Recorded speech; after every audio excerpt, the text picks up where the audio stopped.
Hello, ladies and gentlemen. My name is Mike Larkin, one half of the Steve and Mike Show. SteveandMikeShow.com is up and running. That's www.steveandmikeshow.com, where you can hear such shows as this. It's another edition of On the Mic with Mike, and I have the pleasure and privilege of speaking with one Miss Jean Bassone, the original Hollywood from Glow. Hollywood, it's a pleasure to be talking to you.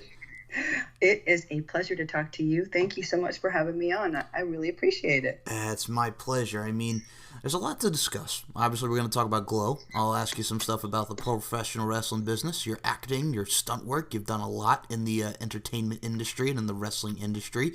But first and foremost, before we get all into that, NWA 70th anniversary, Josephus. Tell us how that came to be. Because, like I said, we got it Sunday. You, Josephus, the spiritual, the whole thing. Just tell us how it came into fruition. Yeah. So, first of all, we go back to Billy Corgan.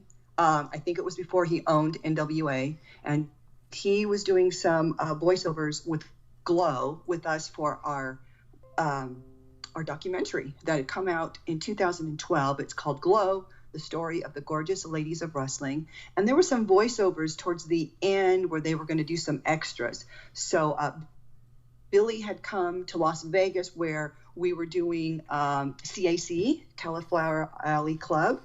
And that's a nonprofit organization if anybody wants to know. And I'm a lifetime member there. Been going there since 1994 with one of the other wrestlers, Cheryl Russo. And her and I have been going for a while. But anyway, so we were all there.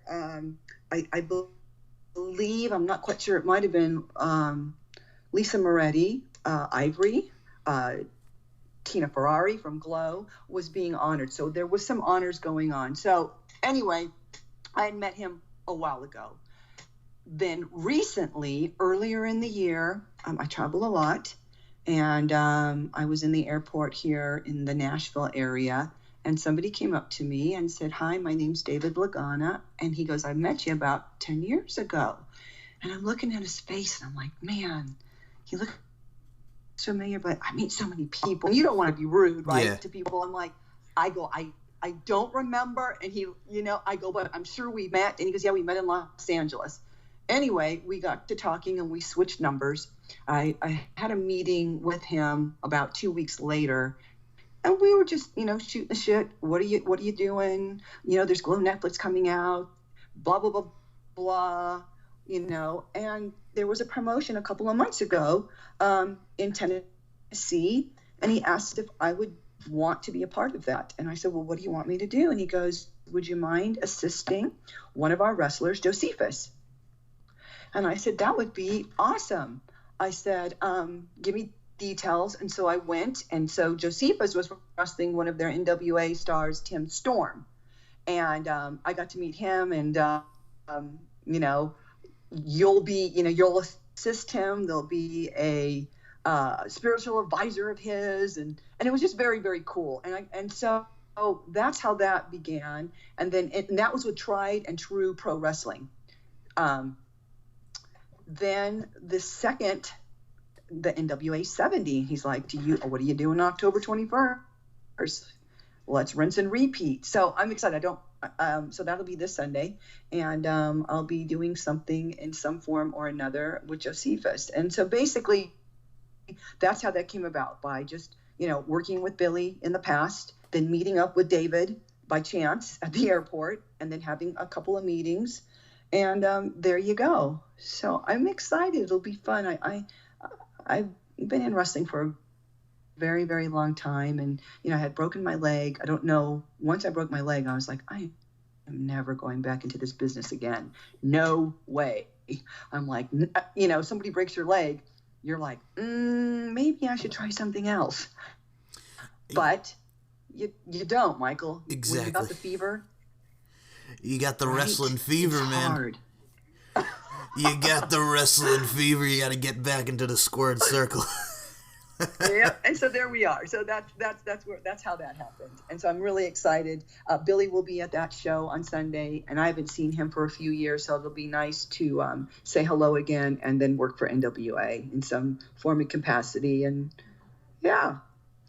Now, I It's gotta. great. Well, first and foremost, I just gotta say to you, because we're gonna talk a lot about this. But again, as I watched that video on YouTube, I smiled. I got to see the Glow Hollywood because I'm a fan. I'm a fan. I enjoyed what y'all did with Glow, and you mentioned one of the ones that you did there, Tina Ferrari, because it's so funny because anytime you mention Glow, besides the series, everybody also mentions, oh, that's where Ivory started because Ivory went to the That's hall. right. Yep, Ivory. She was in the Hall of Fame this year for WWE. Unbelievable. Isn't that great? I'm very Really happy for happy Ivory. for her.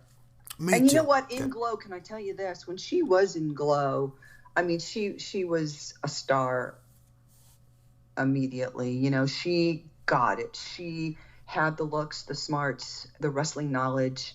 Um, she had the package. You know, totally, totally. So watching her back then, and that was, what was that? That was the 80s, Hmm. late 80s. So you knew right away. And what's funny then too is like when you were done with wrestling, it's like, well, are you done or do you move on? And see, and there you go with that fever again. You're like, wow, I really like this. And when we all started when we were so young, me being 21 years old, the girls are all in their early 20s, and I think some loved it and some didn't like it. A lot of people moved on, got married, had children, but myself, I continued, she continued, and then people will go, well, Hollywood, why, what was going on with you? Why didn't you go into WWE, WWF? To be quite honest, I did break my leg and I did audition, but I was like probably 6 weeks into that broken leg. And I was trying to hide it. I was wearing sweats, but I was limping when I got in there, and I just told the truth. I'm like, because they were asking me all these questions. Who's your trainer? I'm like, Mondo Guerrero. They're like, oh, Mondo. And, I got in the ring with one of their guys and did pretty well, but I don't, when it comes to, when you're young and dumb, I just tell the truth. I'm like, sorry, I'm limping because I'm right in the middle of a broken leg. Boom, done. The agent was like, why did you say that? I'm like, well, just they liked me. I wanted to be honest. I didn't want to lie. That would have been the worst thing going in there. Like, what's wrong with you? Well, why can't you do this? Why are you landing this way? Why is your leg sticking out? That's also, well, also to reiterate, it's the wrestling fever, man, and it's also, I guess, it's your toughness, it's your fortitude. You wanted to go in there, and hey, you forget my knee, let's just go in there. I want to do this, but then you're like, you know what? I got to tell the truth. I can't. Heck yeah. There's no way I can hang. If you wait for me, what it is, what it is. And by that time, being in Glow for 4 years, I mean, I started we did the pilot in 85. They picked 12 girls from that pilot, from that interview and the training. I was one of the 12. Lisa Moretti was also one of the 12. We did that pilot, and we didn't know it was going to sell. We had no idea. I went back to my job, and all of a sudden they called me about 2 months later and said, hey, pack your bags. You're going to Vegas. We're going to shoot this show. The buyers bought it. So that's how season 1, 2 came about. And then a lot of the girls left in the season 1 and 2. And then we had all new wrestlers coming in. Or most of those girls were fans of the show. Not all of them, but a lot of them had already seen it, and they wanted to be on the show. So for me, I lost all the first and second season girls with the exception of Mountain Fiji, and had all new girls to wrestle with in the third and fourth season. Yeah, wow. It was a ride. It's such a thrill. And what I was going back to is what I wanted to say is once we were done, my heart of hearts was like, oh, this is great.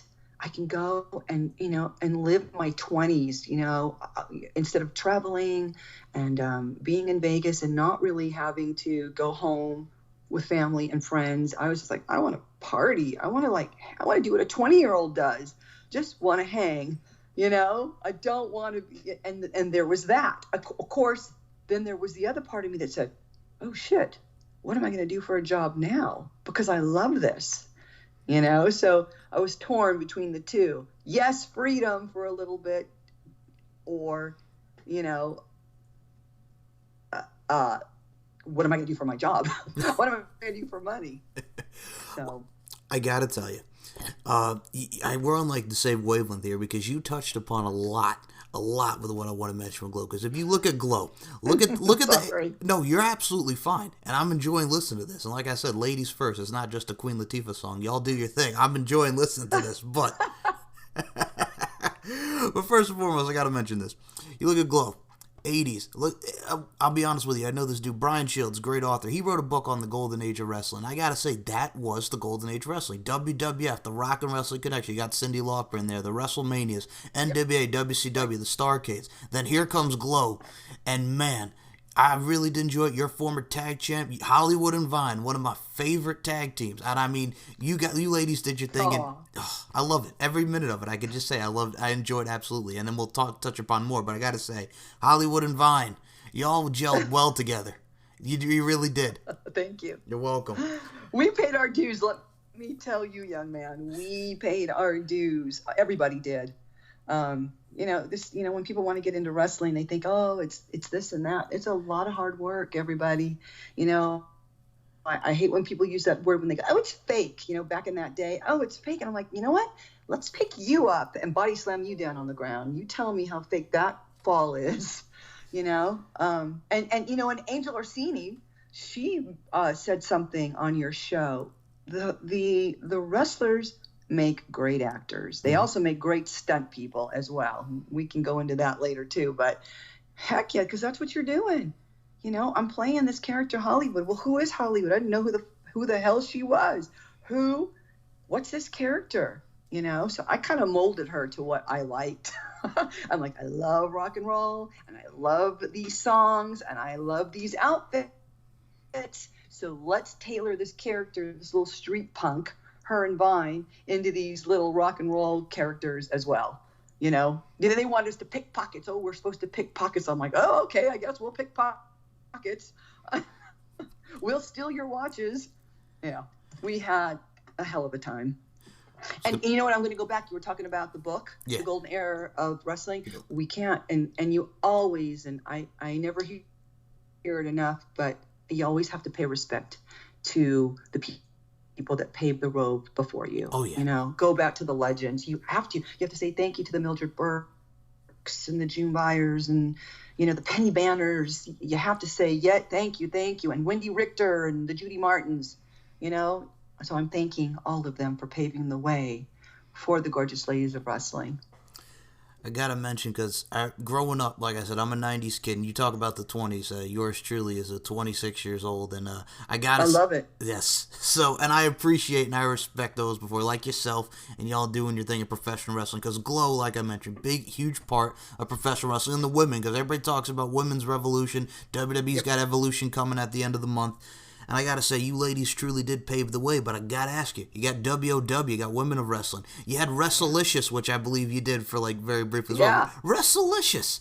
All right, 2010, talking about Sha Na Na and all these great characters that we had on Wrestlelicious. I mean, it was a short period of time, but I gotta say, yours truly, I watched it every week. I enjoyed it. I was entertained. The Mouth of the South, Jimmy Hart, was a part of that, and I gotta say, that was a lot of fun as well. What a great guy. Mm-hmm. I mean, I gotta ask you, talk about we're doing Wrestlelicious, because like we mentioned, very short period of time, but man, that was fun for, like I said, what was it, 2 seasons, right? I think it was 2 seasons, okay. But let me tell you, before I say, all of that was wonderful. I was involved a little bit with that show. Remember, that was the young kid that won the money in the lottery and had all that money to put into the show. So thank you to him. But I have a little, I don't know if I'm supposed to say, but it might have a chance to resurface. Oh. That's all I'm going to say about that. Yeah, right. That's all I'm going to say. Never say never, Michael. I will not. And I will watch that again. And here's the thing, too. Like I said, I'm such a wrestling nerd, and I'll admit it. I mean, WWE, WCW, Impact Wrestling, Ring of Honor, Japan.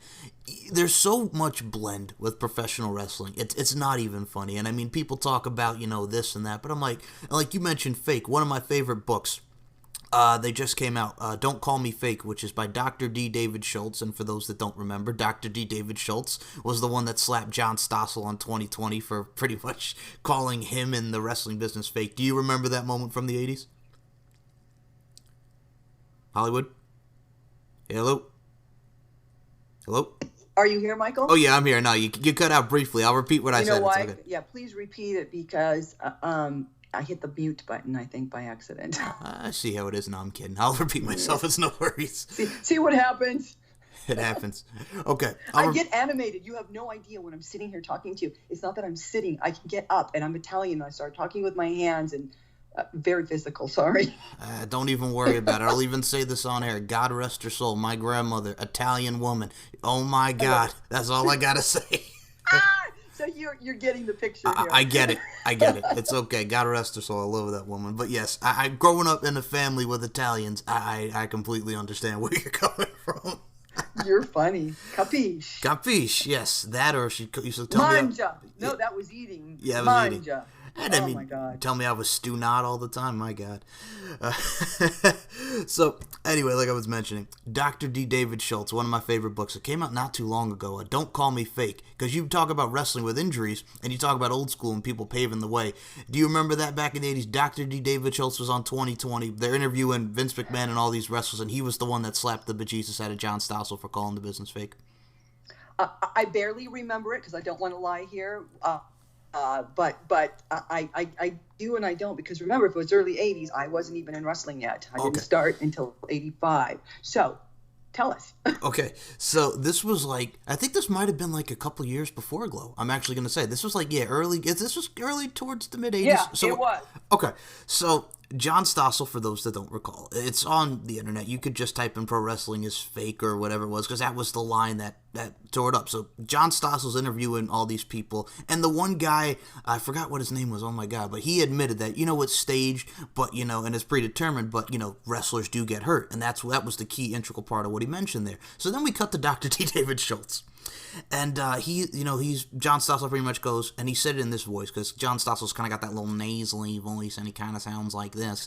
And he's like, well, I think it's fake. And then and Dr. D goes, really? Really? I think that's fake? And then wham. He doesn't even slap him in the face. He kind of like slaps him right on the ear, and he goes, is that fake? That's an open hand slap. And John Stossel runs away like a little, I'm going to say it, he runs away like a little biatch. And then... Then it comes to him and Barbara Walters, and he's like, my ears, they hurt. I still got ringing in my ears. And I'm like, well, you just disrespected the business. What the heck do you think he's going to do to you for saying something like that, John?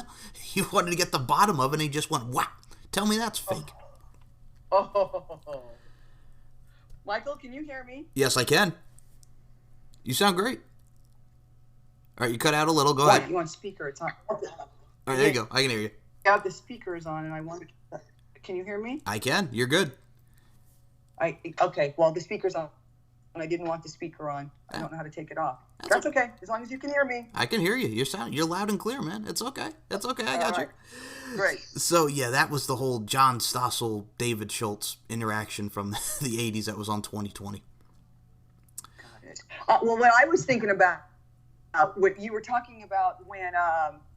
oh, gosh, now I'm forgetting his name. The intergender wrestler. Oh, Andy Kaufman. Andy Kaufman. Now, what year was that? Wasn't that around that same time? That was, yeah, because the Jerry Lawler, you want to wrestle me, man? Memphis, Tennessee, Durr. Yes. Did you? Let me ask you that, because I don't really remember. I remember hearing about it back then, but not until I watched the movie that Jim Carrey did. Yes. Did you see any? Okay. Is that by chance? I have Man on the Moon on DVD, so yes, I am a big fan of the Jim Carrey movie. And with Jerry Lawler's in it, Jim Ross is in it, a lot of great people in it. Paul Giamatti, Danny DeVito. So going back in my wrestling memories there, just looking back and watching Andy Kaufman cut those promos, obviously. Unbelievable. Oh, yeah, and the David Letterman when he threw the coffee on him. I mean, come on. That was just storytelling right there. I also watched, it's called Jim and Andy, I forget what it is. I watched that on Netflix. And boy, that is unbelievable as well. Jim and Andy. That's pretty cool. It is. So I didn't watch, It's called The Great Beyond or something like that. Oh, it's awesome. Well, Look at where they got that from. The Great Beyond. That was the song that Of course. REM. Yes, yes.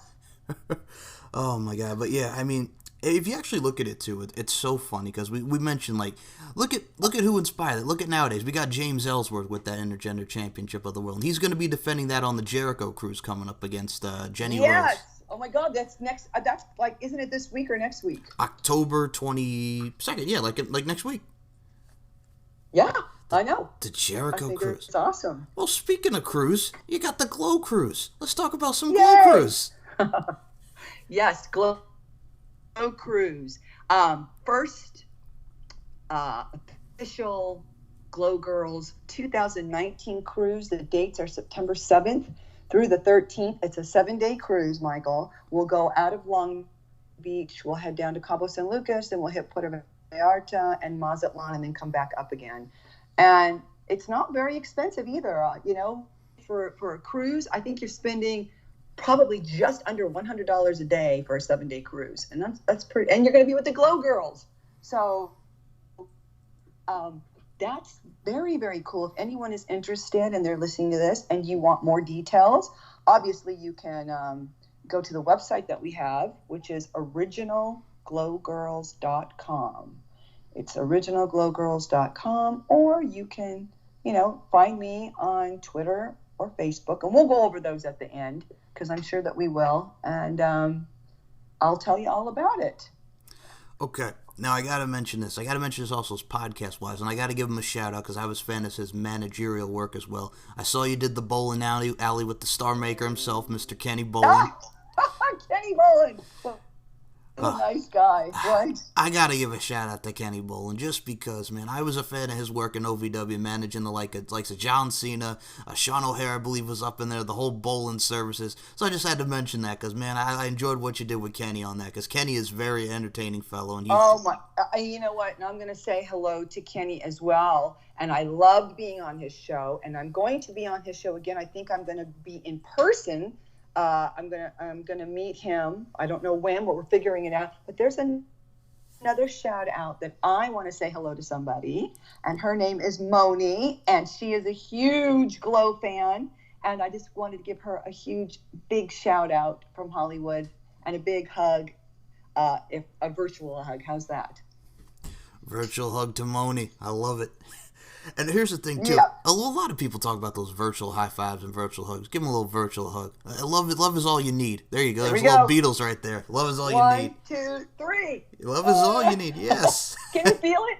I can. Can you feel it? I can. She loves you. Yeah. There you go. So. Yeah. Are you a Beatles fan? I am. I can thank my mom for that. Yes, I'm a big Beatles fan. I was going to say, because you're too young. I know, but hey, I was raised around a lot of great music, so I'm very thankful. You were, and if you're Italian on top of it, great food. Oh my God. That goes back to my grandmother again, God rest her soul. My God, what a cook. Right.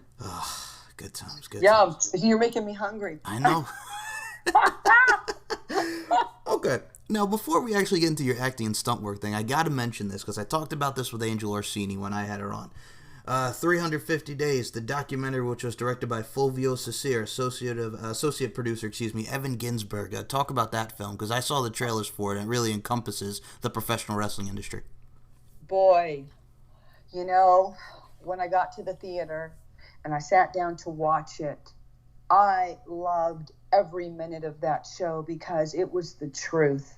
God rest some of their souls and bless their hearts, because being on the road, everybody, it isn't, especially back then, not as glamorous as everyone thinks. And I love that they spoke the truth, their truths about it. And at first I'm like, ooh, wow. But it drove me in from the get-go.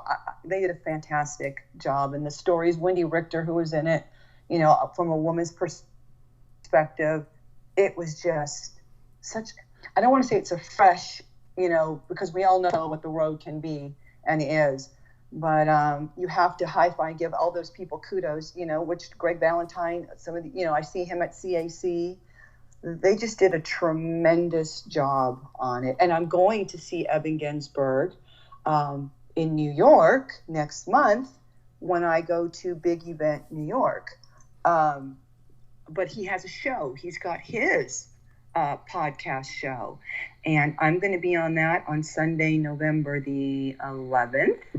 Not to take any away from 360 days, but I will see Evan, and he's going to interview me. And guess what? He's going to interview the our head writer from Glow, Stephen Blantz. So that's going to be a pretty cool show. Legends TV, Evan Ginsberg, hell yeah. He's awesome, man. He's great. Some of the nicest people. And, of course, that is where I ran into Angel Orsini, and couldn't be a nicer girl. I've been in this business for a long time, honey, and I can tell you, not everyone always, is what's the word I want to use? Well, not truthful. Yeah, truthful, honest, blunt, very professional. Yeah, honest, something like that. But I mean, not fake. Got you. Yeah, real. And she's a real person, and and she is honest, and I give her that, because that's the way it is to be. Because you don't, I love that she's just a good-hearted woman. Says it the way it is, and I respect her for that. You got like a song coming to my head. I'm thinking about it's got to be real, to be real. So to be real. Once again, and she likes music as much as I do. Let me tell you. Like I said, we just wait till a couple months when we do the pop culture show and we talk about Glow's influence in pop culture in general. We're giving you all a sample right here because this is gonna be fun. I can already tell. Exactly. So, all right, you mentioned Mondo Guerrero, and I gotta say this: God bless the Guerrero family. Eddie, Mondo, Chavo Sr., Gory Guerrero, the whole Guerrero clan. Eddie Guerrero's daughter, Shaw Guerrero. I mean, man, what a family! And just talk about working with Mondo Guerrero. Unbelievable, Mondo. First met him, and I'm like, oh boy, here we go. Here it goes. No bullshit. Says it the way it is. Do it. And everyone's heard this from me. They want to know, Hollywood, how was it with Mondo? Well, Mondo would be the type that would say, okay, which one of you ladies can ram your head in this turnbuckle, land on your back? I raised my hand first. Me, I can do it. That's kind of what our Glow was looking for, too, when they were trying to hire people. They didn't want girls that were going to be afraid. Mondo did his job well. He put a girl out. Some girls were laughing and snickering on the side. He goes, what are you laughing about? Why are you snickering? You don't think this is real? Grab somebody, threw him in a sleeper hold real fast, and there you go. You were like, okay, sorry. I'll never laugh again. Yeah, nice man. And you know what? I saw him a couple of CACs ago. Just sweetheart. And it's just, ironic that his nephew, Chavo, is, part of the Glow Netflix show. So that's just unbelievable. Good people. Okay. Now, here's the thing with Glow, and I'll make another pop culture reference here. The first time I think I even remember hearing about Glow was, you're a kid, you're going to school. I think our school, this was actually when I was in middle school. I think we started at like 7 o'clock in the morning. So getting ready before I go to school, eat my breakfast. Right. I'm watching some reruns of Saved by the Bell. And, oh my God. And Screech does the line. I believe it's the one where they're spying on the girls at the slumber party. He goes, have you seen the gorgeous ladies of wrestling? And I'm like, oh man. So that was my first introduction of what Glow was, from watching Saved by the Bell in my early teen years going into middle school. And then I believe you actually were... That is hilarious. Well, you were on Saved by the Bell, I think, for an episode. I was. Yeah, me and my friend. It was a beach scene, and they gave us back then. They used to use this thing called 5 and Under. So they grab somebody and go, hi, say these words, or walk over here, or say this. And they just give you lines out of the blue. We may have had lines on that show. I just remember us walking by on that. But Screech was there. Oh, my goodness. He couldn't stop talking with me. We were on the beach. He had to sit next to me and talk to me about this, actor or this actress, and I won't name the names, and it's just so funny how all TV shows, especially when you're young kids, everyone knows everything about everybody, and some people like to talk about it. And when you're a kid, you're like, that one over there doesn't like this one, and your kids, and you're like, oh really? But Screech was hilarious, and he loved sitting next to me while we were doing that show. Gosh, hey, is that show coming back on again? Is that like one of those 80s wouldn't that be cool? It would be. Well, here's the thing what they did with it. It was Saved by the Bell. Then we had, like, the one season of Saved by the Bell, the college years, which it just led to Zach and Kelly getting married. Then they had Saved by the Bell. Right. Then they had Saved by the Bell, the new class, which the only two OGs from the original Saved by the Bell were just Dennis Haskins, Mr. Belding, and Dustin Diamond Screech. Those were the only two who were the OGs on that one. And then... Right.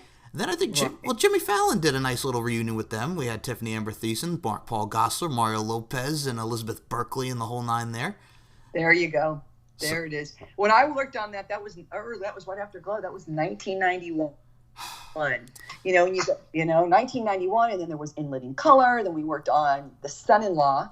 That came about. We played mud wrestlers on that show. Myself, Cheryl, and Mountain Fiji. And what it was is I had an audition. And I went in, and they said, well, this is going to be mud wrestling. And I looked at them. I go, that's even easier. I go, I've got the perfect girl for you, because they were looking for a larger woman. I go, you guys need Mountain Fiji. You need Emily Dole. And they hired me, myself, and the character Lightning. And we were down somewhere in Santa Monica, and there was this mud pit. And Cheryl and I went in there, and if anybody watches The Son-in-Law, it will be it comes on in the first 30 minutes of that movie. And of course, Pauly Shore, he was hilarious. Just like the Married with Children, then we did Married with Children.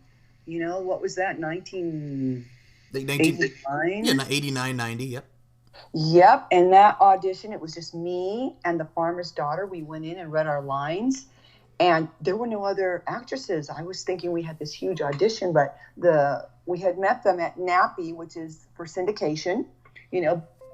Back then you used to go to these big conventions and you would sell your show. And I remember meeting them at NAPI. Glow took us over there, and we went over to their set or their little booth. Not little, trust me, it was a bigger booth. We went to their booth and met with the executive producers. And then all of a sudden, 6 months later, I've got an audition, and they looked at both of us. We read the lines. They're like, thank you. We'll see you guys Monday morning at 9 a.m. And we were so excited. We were just so thrilled to be on Married with Children. Glow really opened up, Michael, a lot of doors for us. Sometimes people will hear, we heard negative stuff. Well, with anything, there's positive and there's negative. But for me, it was a win-win situation all the way through. We did so many interviews. We did the Donahue show, and which was, and can I have to tell you one thing. Good. During those 4 years for me, because we didn't get our mail, and because there was no internet and no social media, you kind of didn't have any idea if you were popular or not. You didn't know, did somebody like you or did someone not like? You know what I mean? We just didn't know. And the only way we did know is kind of when we were on a tour bus, and then we'd be on tour and you'd have all these kids and people following you to your hotel, but you really... No one had an attitude. No one knew. You just didn't know how many fans you actually had. I think if we would have known that more, we probably would have been doing maybe more acting and more stuff, but they didn't even put it on TV in Las Vegas, Nevada, because he didn't want us watching it. So while we lived there and we were doing the show, we didn't even get a chance to see the shows. You had to go home and go back to your home when you were able to go home, and then hopefully somebody recorded it for you on VHS. So, kind of interesting. Here's the thing, and I say this about social media because I'll be honest, when I first started it, I'll be honest with you, and I've even said it. Like I've always kind of like hated it in a way, just because like there's pros and cons to everything. But I'm like, you know what it is? I was so old school. Like growing up in the '90s, like there was no social media. There was just and well, there was the internet, but there was no social media, and I survived. And nowadays, everything is social media, and I use this. And what the pros about it is, I get to promote this show that I'm doing today with yourself, Hollywood, and we get to you get to promote yourself. But I'm just like, man, a lot of the crap that happens on social media and the Twitter beefs that are just so unnecessary, and it's just like, why? But then again, there's pros and cons to everything. Right. Gosh, I'm having an emergency right now. Someone just texted me something. Hold on. Can I give you just? Yeah. Can you give me 2 seconds? Yeah. I'm sorry. That's fine. I'll filibuster. Go right ahead. Let me just say hold on. I'm just going to say I'm on a live. It's not a life threat, but. No worries. I'll filibuster. Okay. What's great about this? Yep, go ahead. All right. So what's great about this is, what's great about what Glow has done and what we see with women's wrestling now. And I'll even say this, and when Hollywood comes back, we'll mention this. You look at Ronda Rousey, you look at girls like Shayna Baszler, and the 4-horsewoman crew. Just to see the MMA and wrestling tie-ins, and a lot of people forget. Like if you go back to the Attitude Era, you look at Ken Shamrock, you look at Dan Severn, you look at Tank Abbott, and you look at all that's come from MMA. Look at the influence between MMA and pro wrestling. Yours truly, I was not one of those who got into the arguments about MMA and pro wrestling. I respected both fields. I loved MMA, I loved pro wrestling, so I was Switzerland on that. And just to see what Glow's done, and the reboot is amazing. Like Hollywood mentioned, Glow with Chavo Guerrero Jr., and just to see Kia Stevens, the former Awesome Kong, and Karma in WWE and Impact Wrestling, respectfully. I mean, the show is just from 30 plus years on, and then we got the reboot. It's just really, really so good, and I really do appreciate what Hollywood has done. So that.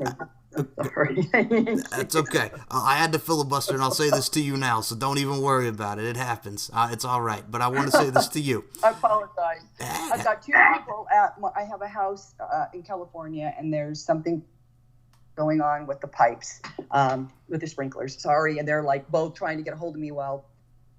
Never mind. Yeah, don't even worry about it. I was gonna say, oh Danny boy, the pipes are calling. How you doing? So. How you doing? How you doing? Okay. Did you do that with Angel? I did. How you doing? Okay. How you doing? People talk about Enzo Amore with that now, but I'm like, I remember Angel saying that a lot, and I remember, the how you doing. She look at Wendy Williams on the talk show front, so I'm aware how you doing. Growing up in New York, I'm a New Yorker, I'm a Long Islander, so I mean, forget about it. How you doing? Forget about it. Thank you. Forget about it. So I mean. I'm aware, and like I said, when you have a grandmother, God rest her soul, my grandmother was from Sheepshead Bay, Brooklyn. So going into Brooklyn, Queens, Staten Island, where my family was from, I'm aware. Perfect. I'm aware. Perfect. Like I said, it's that Italian in me. So, okay. Now, what I wanted to mention to you is this: just the influence of Glow, and I had to mention this because look at the MMA and wrestling tie-ins. Like we have Ronda Rousey now, Shayna Baszler, the 4-horsewomen, and if you even go back to it, you look at guys like Ken Shamrock, Dan Severn, Tank Abbott, Brock Lesnar, CM Punk had his try in the UFC Ultimate Fighting Championship and all that. But it's really great to see just how the evolution of pro wrestling goes. And I will tell you this right now, as someone who loves both MMA and pro wrestling, and I'll say this to you, I was never the one who got into those ridiculous arguments about, oh, MMA is real, pro wrestling is this, derp-a-derp. Right. I'm like, no, I like them both. Just stop. Don't even argue with me on this. They're both good. Exactly. So I agree with you. Don't argue. Just like move on. Exactly. That's another thing. Just move on. Well, that's what everybody does. And I mean, everybody has the right to their opinion, but I'm like, geez, like, why do we have to have like a 20-minute dissertation about this? I'm like, just respect people's opinions, but I digress. So, I agree with you. You got wholeheartedly. You mentioned Mal Fiji, God rest her soul. I mean, wow, what an empowering force on that show. And I got to say this, I really did enjoy her work that she did with you. You got the straps. You and Hollywood and Vine, tag team champs, put the gold around the waist, man. So, I mean, I enjoyed that whole thing. I mean, Hollywood and Vine, tag team champs, Mount Fiji. I mean, my God, what an empowering force she was. And I mentioned, if you want to compare it, look at the reboot of Glow. I love the show. Chavo Guerrero Jr., like you mentioned. Yep. Man, Kia Stevens, Awesome Kong, Karma, WWE, Impact Wrestling, respectfully. What a powerhouse she is. Absolutely. Oh, and she was also Awesome Kong was when I met her. when I first met her, she was getting an award at CAC. I tells you how many times I've been there. I've been there many, many, many times. And she was just so excited to see the Glow Girls because I believe her brother would pretend that they were wrestlers and they were beating the Glow Girls. And I did another interview with her earlier this year on the AfterBuzz TV show. And she was there talking about Glow Netflix, and I was there, and she was like, we wanted to beat Hollywood and Vine. I'm like, oh my God. I go, shoot. I go, wow. And we did a little challenge. Well, here's the street. Let's go for it. We laughed. It was very, very cute and very funny. We were an influence for her. And just to see her now to blossom on this show, on the Glow Netflix show. Oh my God. Have you seen the show? I have. All right. You have. And you saw the second season then when there was a lot more with her in it. I just, to see her blossom into this actress, she's really good. And again, here we go again. Wrestlers make great actors. Kia Stevens, man. And it's so funny, too, because I'm not going to lie, I was kind of a little bit apprehensive. And the reason why I say this is because you look at reboots and stuff, and I'm like, oh, because there's so many with movies and stuff and shows. And I'll be honest with you, I watched with Netflix, besides Glow, I watched the Fuller House, the seasons that they did. Because, growing up, you Full House, you get accustomed to it. So, I mean, watching the original Glow, and then I watched this one, I'm like, man, Kia Stevens, just everybody on that show works so hard, and it's so funny. And I think it just transitions very well. I think it does too, and I will be honest. I'm going to be honest to you. People go, how did you react about it? My first reaction was, oh my God, this is badass. Who would think 32 years later that this show would do a TV show about our show? Okay, it's not verbatim. It's not exactly. It's not. It's just, it's called Hollywood, everybody. So no pun intended here, but it is, you've got to make things bigger and better and, so that you have your viewers. The drug part of it, if we were caught with drugs or doing drugs or drinking, you were fired immediately. So I see, it's a little bit different on the show. Mark Maron does a lot of blow on the show. Our director did not do that. He liked to gamble a little bit, but there was no drugs. The drugs, you were in a lot of trouble. So I just try to tell people, you know what? I love the second season. I like Mark Maron's. I love him much more in season 2 than I did he's hilarious.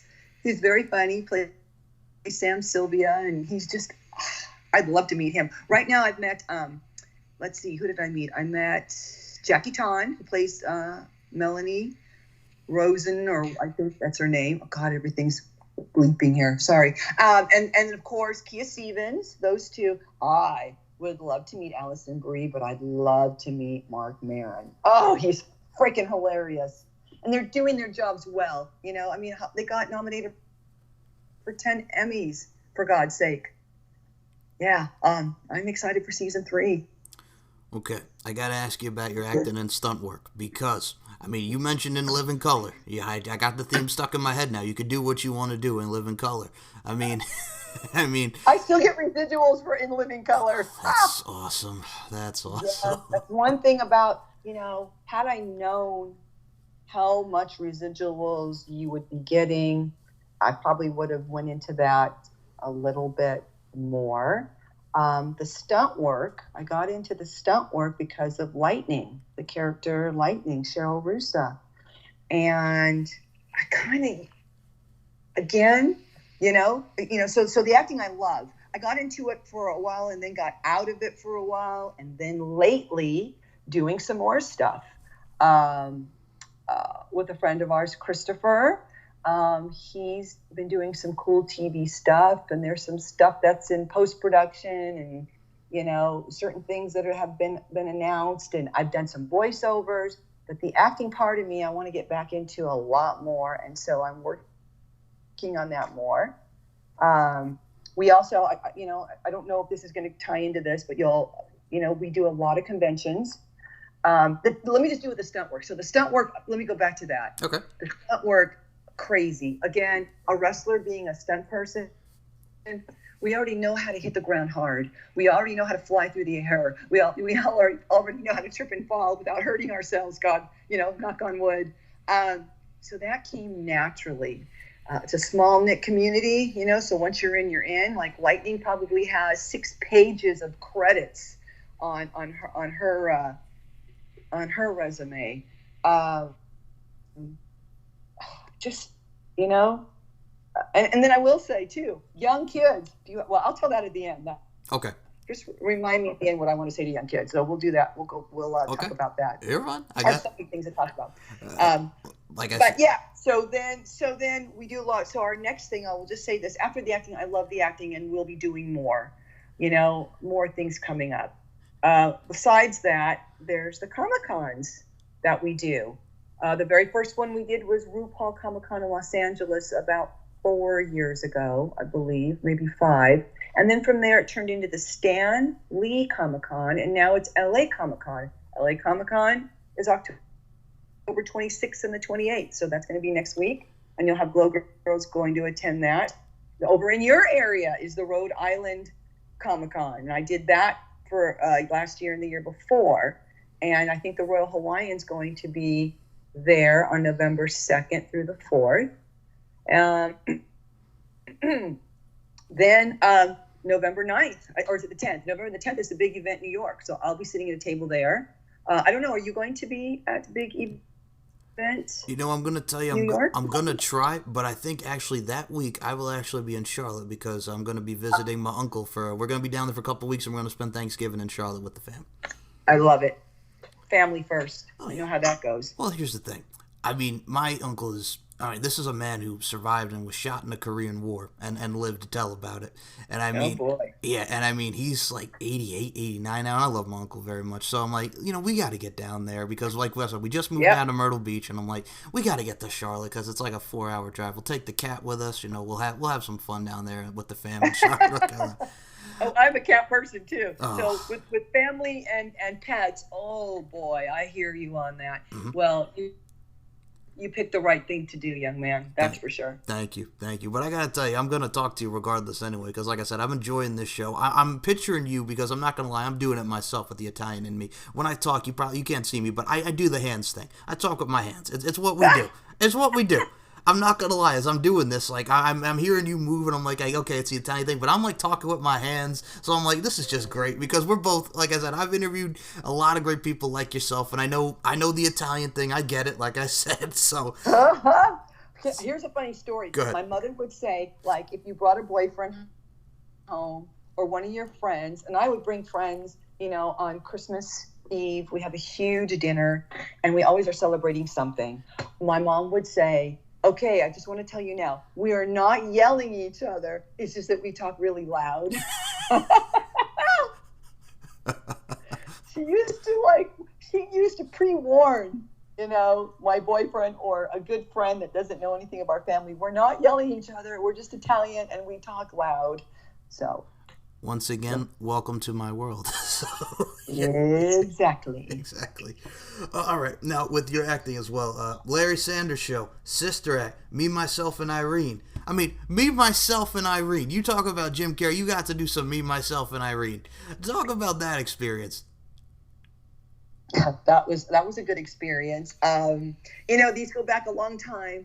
We're at the beach. I used to, whatever it was, we were always getting interviews on the beach. I think they were looking for 20, the young 20-year-olds in bathing suits and bikinis back then, and I did a lot of work there. I don't really have a story with Jim too much because I didn't have a scene with him, but just to be, and it's just, I'm from California, born and raised. And so I don't really get starstruck or very, blah, blah, blah, blah. So I don't have a funny story with him, but I have a story on In Living Color. Go ahead. When I'm on the set on In Living Color, I'm supposed to be wearing a prom dress, and someone's supposed to step on the prom dress, and it's supposed to fall off. The interesting thing about that is you have something underneath, obviously, it's television, But that is somewhere on the cutting room floor somewhere. I don't have no idea, but it's, it's just interesting how certain things that you will do may be in there or not in there. I had someone who had their hair cut. They said, you're going to do a commercial and you're going to have to get your hair cut on the commercial and you'll get all these residuals. Guess what they did to that person? Oh he had long hair. They totally buzzed his hair. And guess what? What? They took him out of the commercial and he got no extra. Oh, was no. So upset. Again, this is the 80s. And if you had long hair and you're in a band, that was your thing. But I love the entertainment business because you just never know who you're going to run into or what's going to happen. I always say, expect the unexpected. All right. Now, I got a funny story, and I'm going to mention this. Now, all right, I mentioned it to my listeners, but I'll tell you, I think you'll find this funny because it has to do with the 80s. Now, looking at old photos of your parents, and I love my parents dearly. My mom had the big, the hair, like the big 80, like curly hair, like, the 80s. Yes. Okay. Yes. And she pulled it off very well. My dad, I got to tell you, my dad looks completely different than what he did in the 80s. My dad had long hair. He still has the beard. My dad had the long hair, and I swear to God, you thought he was like a roadie or a manager of a rock band. It was not even funny. And I'm like, why did you cut that off? He goes, I went corporate. I'm like, oh, Jesus. Come on, Dad. Come on, Dad. Oh, Dad. Come on, Dad. You know what? Sometimes we grow up a little bit. I know. We change a little bit here and there. Here's something that you'll think. Think about this. I broke my leg. I had blonde hair back then. I was wearing my high heels back in the day. I broke my leg, and boy, what a reality check that was. And that was, you know what? I just got to the point where I'm like, I'm going to dye my hair back to brown.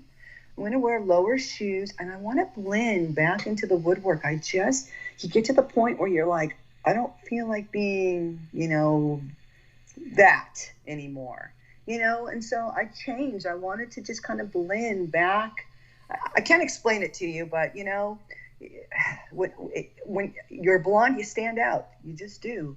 Blonde. I'm not saying brunettes do, but boy, there's a lot of different people reacting to you and thinking that you're this or you're that when you're a different hair color sometimes. I'm like, okay, done with that scene. Let's go back to the brunette, lower shoes. Let's kind of just kick it a little bit. And I'm good with that. There's always times to dress up and look to the, and dress to the nines.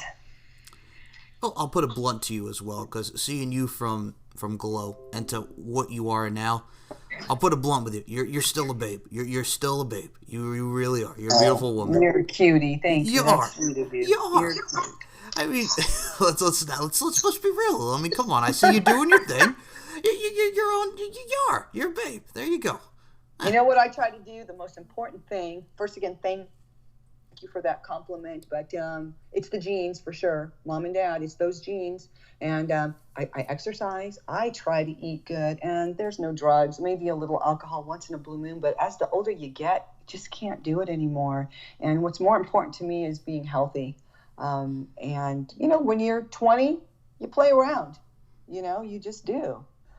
You drink and you do this and you try this and but you can because you're young. Then you get my age and you're like, oh, wait a minute, I need to slow down just a little bit if I want to look good. Oh, I was going to say you're like Jamie Foxx and T-Pain. You're going to blame it on the alcohol. I know too many songs. Well, look at people who drink a lot of alcohol.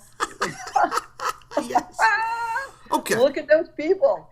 I don't know if you've ever seen the video for that, but it's one of the funniest things because there's a lot of famous people in the Jamie Foxx T-Pain. I blame it on the alcohol video. But Ron Howard, Opie, Richie Cunningham sitting in that club is probably one of the funniest things I've ever seen in that video because it's like one of these things are not like the other. But Ron Howard has done so much in the oh yeah. But it's just so funny because it's like you got Jamie Foxx, you got this rapper, that rapper, then here's Ron Howard, Opie, and Richie Cunningham just sitting in the back there enjoying themselves. So it's kind of it was funny to see. I need to see that. I didn't see that. That's funny. Hey, you didn't mention. There's something that I want to mention on my. I did this video game in 1994. The Plumbers Don't Wear Ties. I'm telling you, that has, I don't know, I don't know what, it's like 1 point, I don't even know what the million hits it is on that thing. It was probably, it's bigger than ever Glow was. If you ever click on that and go to YouTube and click in Plumbers Don't Wear Ties, it's this old 3DO video game. And I was helping out this guy, and he had hired me and a couple other kids, but it's the most stupidest thing because it doesn't even do anything. I don't even know what it was, but I had lines. Let me tell you, the lines I had to deliver were just one after another, after another, after another. And I was blonde in it. And, people still ask me, what, either you hate the darn thing or you love it. So you got to find the humor in it. So that's an interesting one to check out if anyone doesn't know that. And then the Larry Sanders Show. Larry Sanders, bless his heart, he was a very germophobic person. So I remember when I met him and I shook his hand and he took right in front of me. Seriously, he took his hand. That face that he makes? Yes. He makes that kind of. Yeah. He took his hand and he started wiping it on his shirt right in front of me, like,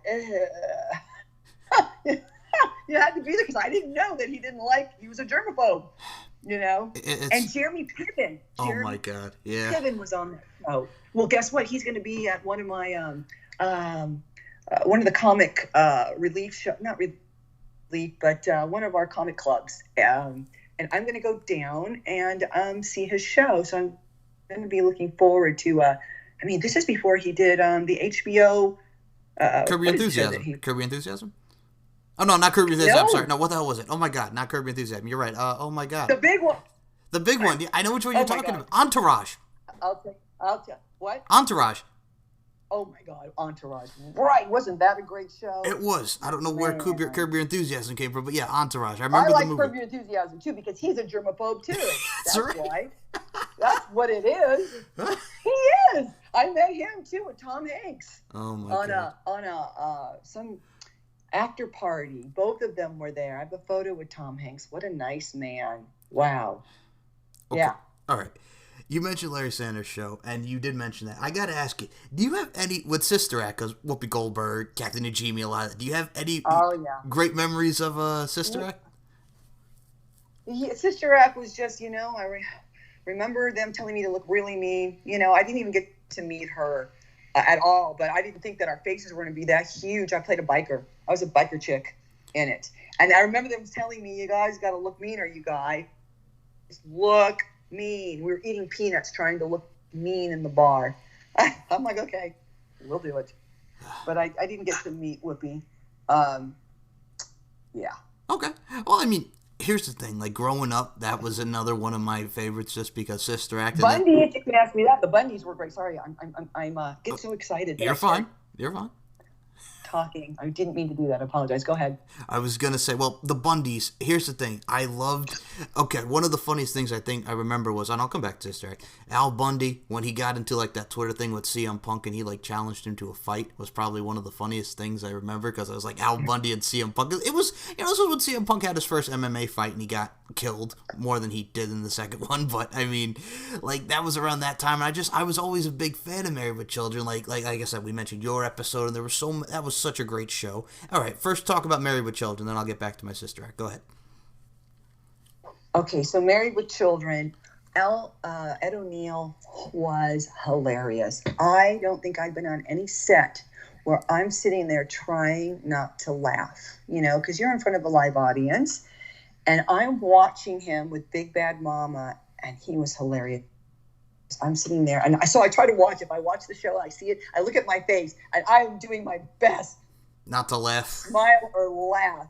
And then there was Bud Bundy. I can't remember what's his name. Starts with that. Anyway, he's a nice kid. He was a really, really nice, a nice kid. And then Kelly, she just would come in for her scenes and go straight back into her room. Didn't, socialize with anyone. Just did her thing. But everybody on that show, just really good people. The director was just amazing. I went back probably about, I think it was a year or two later, and I had another audition, And guess who's in the audition room was the director, Gary. And I'm like, he's like, Hollywood. I'm like, hey, I didn't know if you remember me. And I was going to go for an audition for Bud's birthday. It was his 18th birthday. So I played a dancer. And he goes, don't tell the other girls out there. He goes, but definitely you're hired. And I thought that was so sweet. It was very, very nice. So, if you're nice to people and you're respectful to people, they remember you. Always remember that. Well, I live by that because not everybody is. Let me tell you. I know. And I was actually about to add to that. I'm like, well, you're so down to earth and you're such a very nice person. So, I mean, look at your career. You had a great career and it's just going to keep on keeping on for you. So, again, wow. Yeah. You never know who you might meet. You know what? No one's perfect. I'm not perfect. You're not perfect, No. But, we all have our ups and downs. But the most important thing, and your parents always teach you, is treat people the way you want to be treated. Amen. Amen. To that. Yep. Okay. Crush. Beauty Slammers. You also did some other women promotions. Can you talk about that experience? Yeah, small stuff. Crush was just right before Wrestlicious. It's basically almost the same people.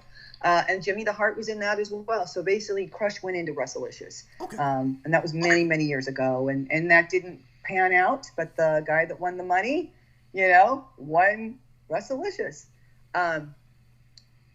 What was the other one that you just mentioned? Oh, sure. The other one was Beauty Slammers.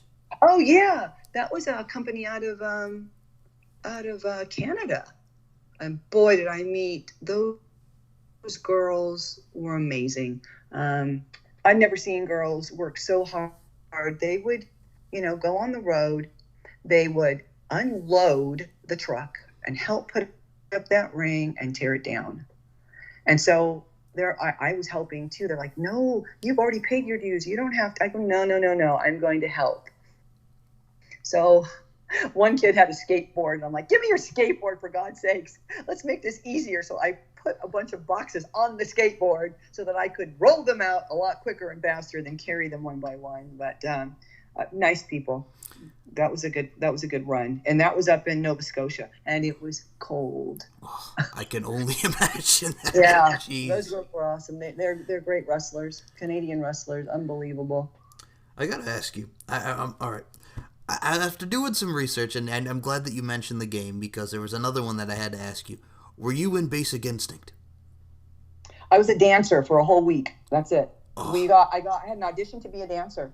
And I remember walking into this huge sound stage in Hollywood, and they put some music on, and everybody was in there dancing.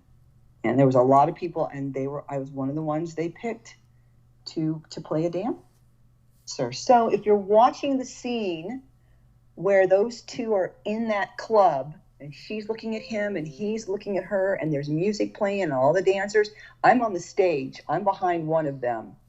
And there is, I think, another guy with me on one stage on the right. I'm on the right-hand side and the other two girls are on the left. So basically I was a dancer, a featured dancer on the show.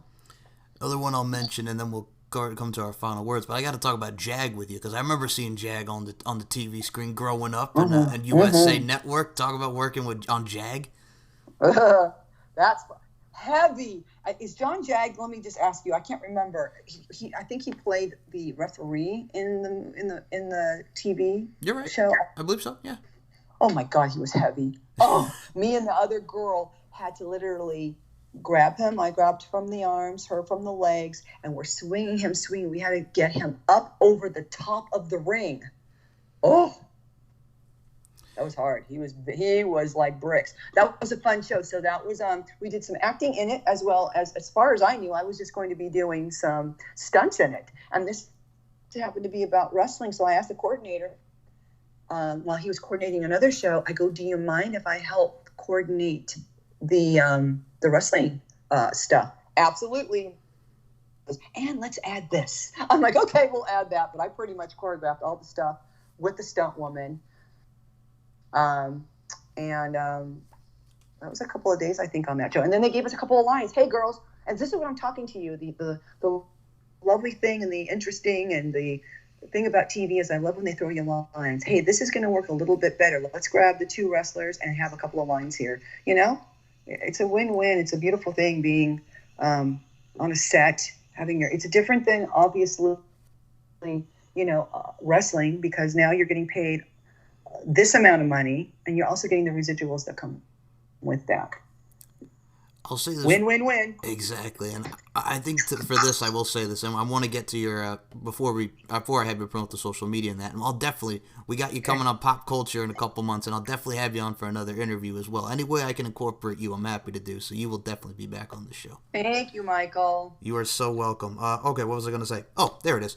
NWA 70th anniversary. Cody Rhodes, Nick Aldis, 2 out of 3 falls. NWA World's Heavyweight Championship on the line. NWA 70th anniversary. Check it out this Sunday. But I'm curious to say, what do you got to say to the young kids and just advice to anybody out there?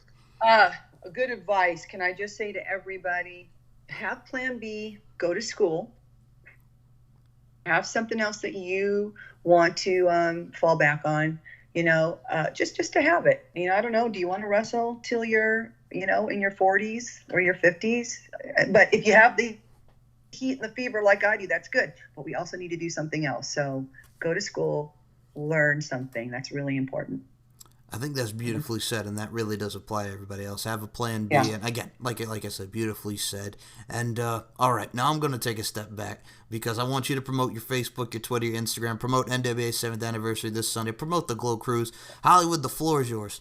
Oh, you're so sweet. NWA 70 is this week in Nashville, Tennessee, so please watch that. There are tickets on my Facebook page at Hollywood Productions. You guys can check me out at Twitter, and Twitter is at Glow Hollywood. My Instagram is official Glow Hollywood. And if you're interested in that 7-day cruise, that's going to be September 7th through the 13th, and you want more info, we have a website for that, which is it's originalglowgirls.com. Whew. Yeah. Wow. Okay. I'm sorry. I'm blown away because I'm digging this. I'm like just boom, boom, boom. The girls, you're a true pro, and I'm loving this because, like I said, we filibustering. I filibustered, did my thing. We're both Italians. We're both talking with our hands and just moving around. We're animated. We're enjoying each other's company, and I gotta say, this is probably one of my favorite podcasts. I'm just gonna say this right now. This is one of my favorite podcasts. So are you. Thank you for having me on. That's really sweet of you. Yeah, you're very welcome. Now, any final words even to your fans? I'll even give you that. Any final words you want to say to your fans? Support and Glow, just the whole nine. Go ahead. Well, our fans are really important, and they always. So thank you guys for always being fans. Also, I wanted to talk one more thing, too. Good. We have we're working on this Life After Book project, and the Life After Book project it's a company and non-profit. It reaches out, provides assistance to those who struggle with the thoughts of suicide and substance abuse, addictions, and domestic abuse. So the Glow Girls are going to be in a book, hopefully next year, called the Life After Book Project. And Michael Strider is the photographer who's probably shot, I don't know how many rock and roll bands as well as actors, and he's part of that. So just wanted a big shout out to Michael, the Life After Book Project people, and a shout out to all the Glow fans who have followed us since 1986 to now. We appreciate and we love you. And I'll say this for Miss Glow Hollywood, who's a California girl. I wish they all could be California girls. A little California love out on bail, fresh out of jail, California dreaming. As soon as I step on the scene, I'm hearing Hoochie screaming Tupac and Dr. Dre. And again, people, I know too many songs. but you forgot the Van Halen one. Oh, God. They all could be California girls. Yes, the Van Halen one. No, you're fine, please. Growing up with a father who has Poison and Van Halen in his car CDs, so I'm very much aware of the Van Halen one. My dad was a big... Yes, you are. Yes. So, anyways, for Hollywood, my name is Mike Larkin. Stay tuned for another edition on the mic with Mike coming very soon. And Hollywood, thank you so much for your time today. Thank you. Hello, ladies and gentlemen. My name is Mike Larkin, one half of the Steve and Mike Show. www.steveandmikeshow.com is up and running, where you can hear such shows as the Pop Culture History Podcast. This is episode 141 of that show.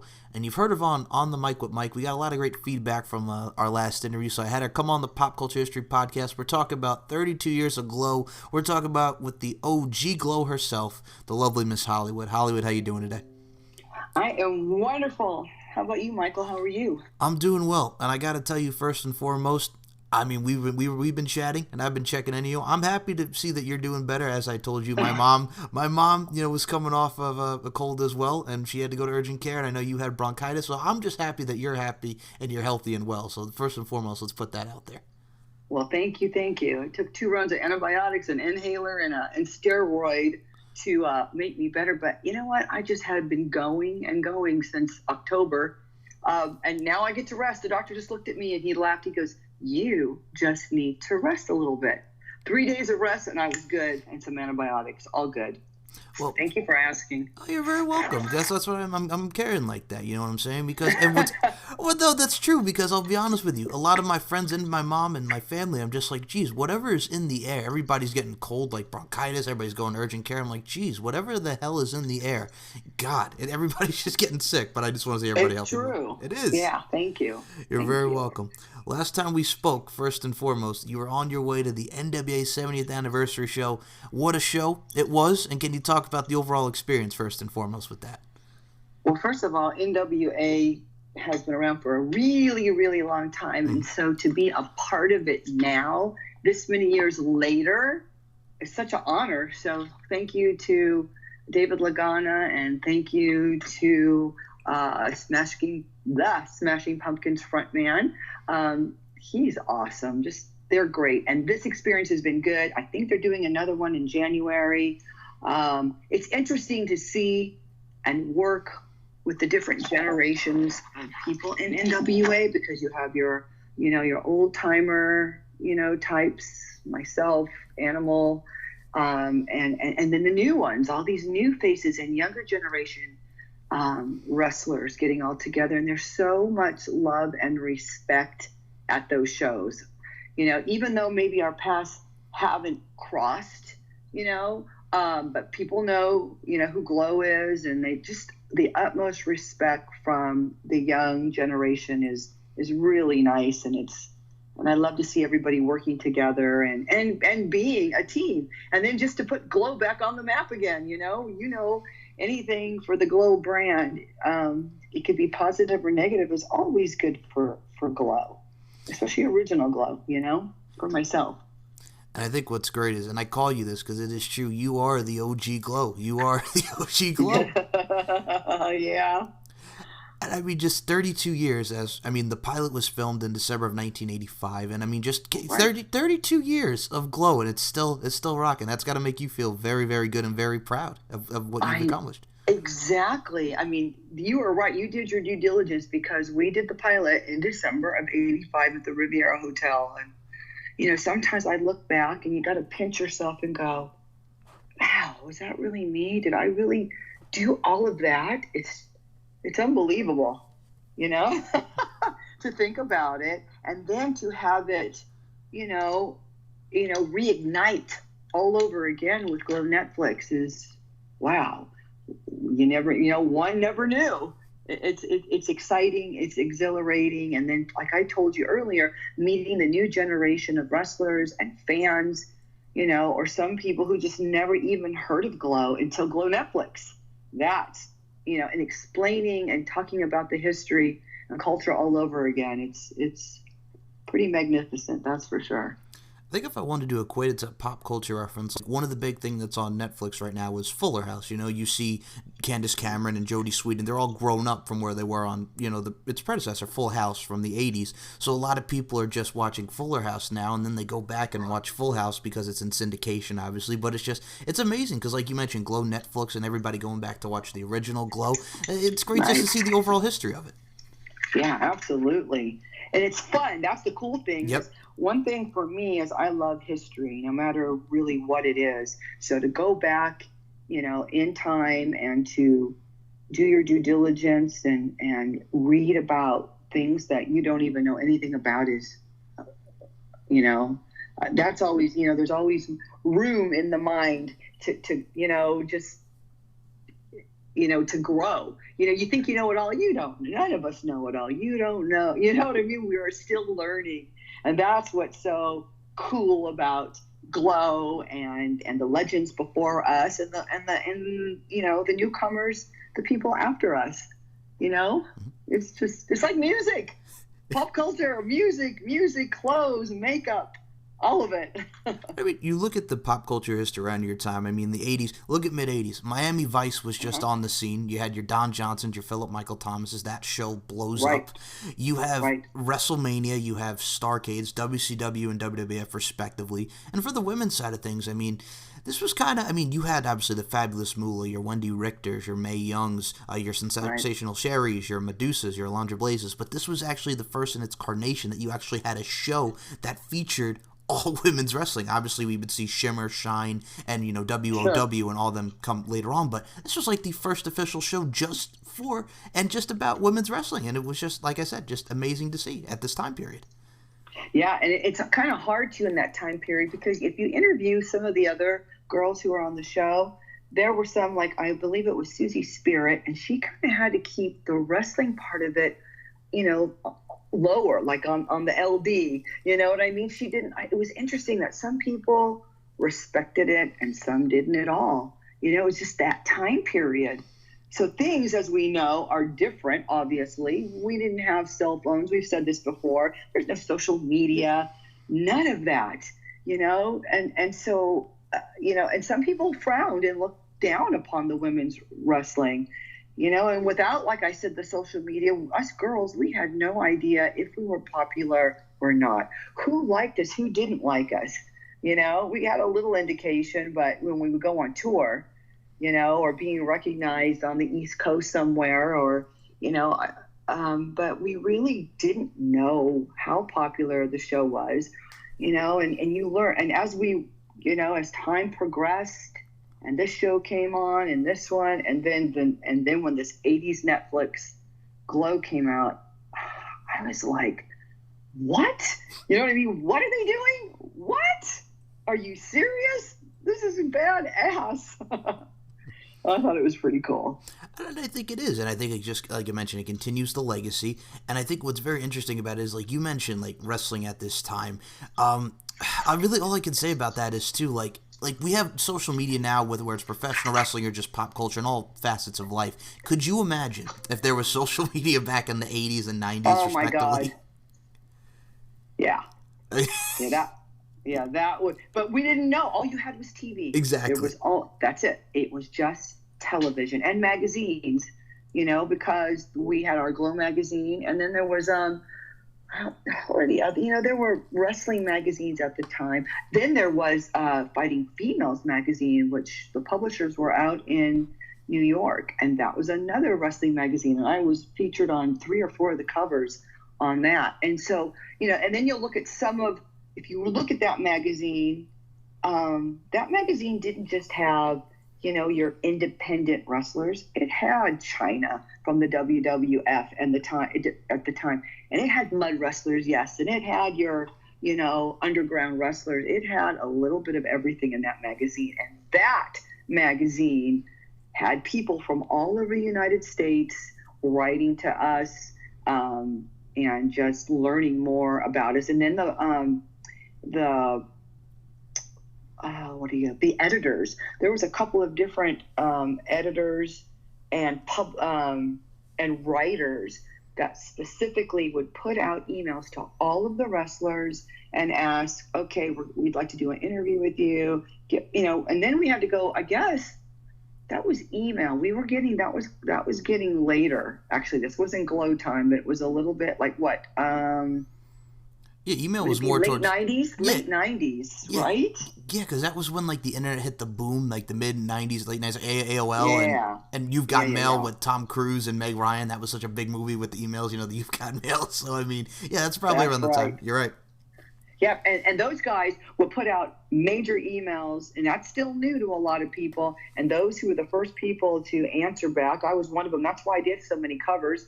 I would submit my artwork right away. Of course, then it would go back to the main people in New York, and then they would pick who they wanted for those covers. And I believe China was one of those covers. Anyway, that was just a neat. So all you had was magazines and TV. And then websites starting to get, popular. Oh boy. And what a phenomenon. I know, and I think I could equate it to this. I love all music, but when you look like the pop genre that really dominated in the 90s, with the Backstreet Boys, NSYNC, 98 Degrees, and your Britney Spears coming around this time after the Mickey Mouse Club time period, the big magazine of the time was J14, and that still exists now to this day, but you couldn't go escape J14 back in the day because you would see everybody's photo on that. So again, just magazines were an integral part of what we had. I mean, they still are, but I mean, everything is now more social media based, so it's kind of like, you know what I'm saying? Yeah, absolutely. That's great. I love it. I mean, I'm just saying, I remember the days of going to Pathmark and just getting the stickers and the posters and stuff. You know what I'm saying? You put the quarter in, swing, here comes the stickers, and you put it all in your room and stuff. I mean, hang up, and then the posters in the albums. Yes, for me. Yes. And for me, it was Tiger Beat magazine. So I don't remember what did you call that? F14? Oh, okay. So the big one that was big in the 90s was J14. See, I don't even know. J14. I was too old for that. Well, I think it originated. What's funny is I think it originated in the 80s. It came out in the late 80s, but it really got big in the 90s because, like I mentioned, the pop boom and TRL was around this time when TRL, Carson Daly and all the guests. So I'm just you could not escape seeing a J14 in your local Pathmarks or whatever. That's great.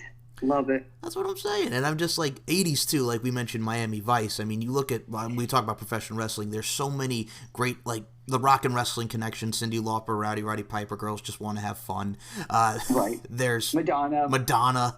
There's, I'll mention yours, the Van Halens. I know you're, yes. Yeah, 1980. That's one of my Van Halen, 1984. Drop Dead Legs. That's one of my favorite. Top Jimmy, Jump. Hot for Teacher. Come on. Did you remember that video? Got it bad. I'm hot for teacher. Yes, I do. That's really good. Good stuff. And I think I have my dad to thank for this because I've mentioned this to my listeners. So, how old is your dad? Tell me, how old is your father? Oh, my God. You really got to put me on the spot here with this. My dad is in his mid-50s. He's got to be 50, 56 right now. Does your dad remember Glow then? Yes. That's so funny. He does. Well, we have a lot in common. That's all I have to say. Okay. There you go. Well, I'll be right there. Okay, now it's so funny. If I showed you a picture of my dad, I gotta find old pictures. My dad, I swear to God, he could pass because my parents worked in radio back in the day. They worked for WBLI, which was a radio station on Long Island, New York. So, I love it. My dad had the long hair, and he could pass for a roadie or for a band because he had the long hair back in the day. The 80s hair, the big. Oh, everybody. Of course, absolutely. They all had long hair. Everyone. Exactly. Yeah, I know it very well, dear. I know. I'm just saying. Well, I mean, I've seen your hair around that time period as well, looking at your photos. I mean, you rocked it, and you did it in style. I'll put that right there and just say that.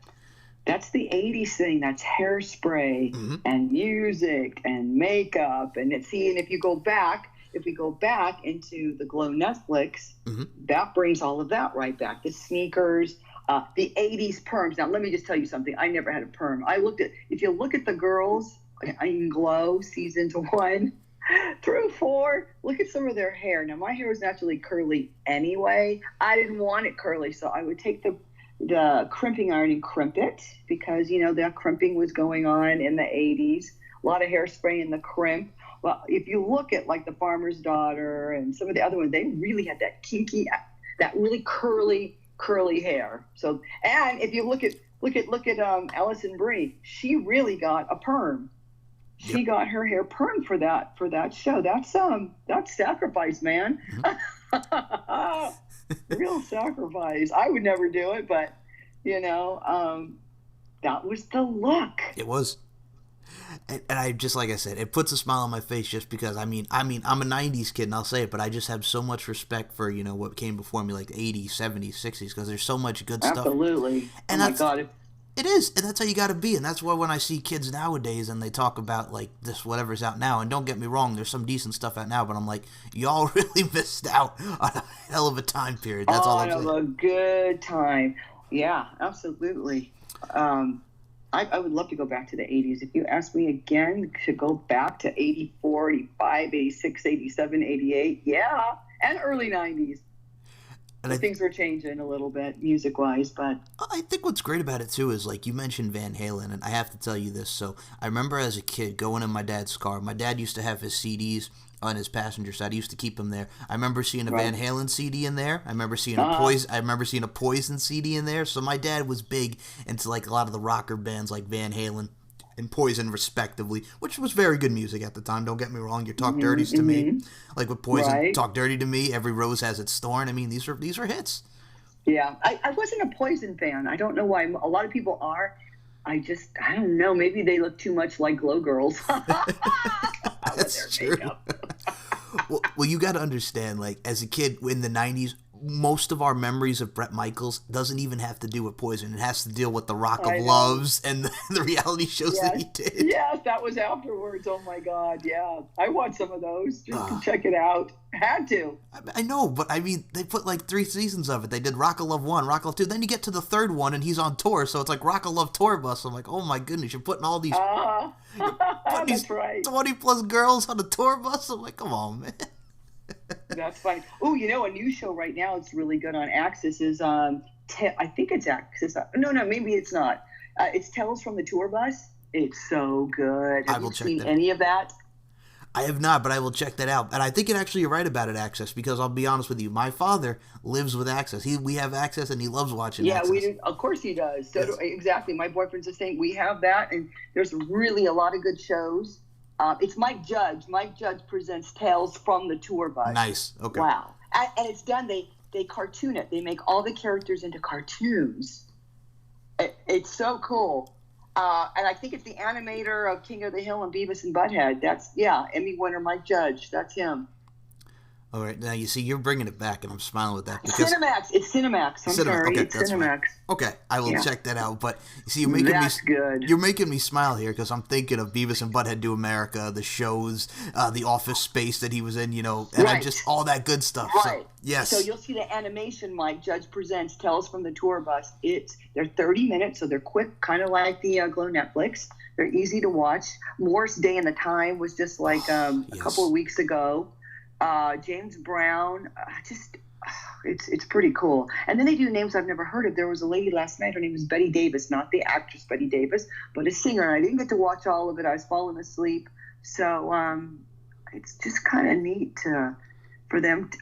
You can imagine Tales from the Tour Bus. You could just go on and on and on, and season after season after season episode. That guy's pretty smart. Why didn't we think of that? I know, right? Damn. Okay.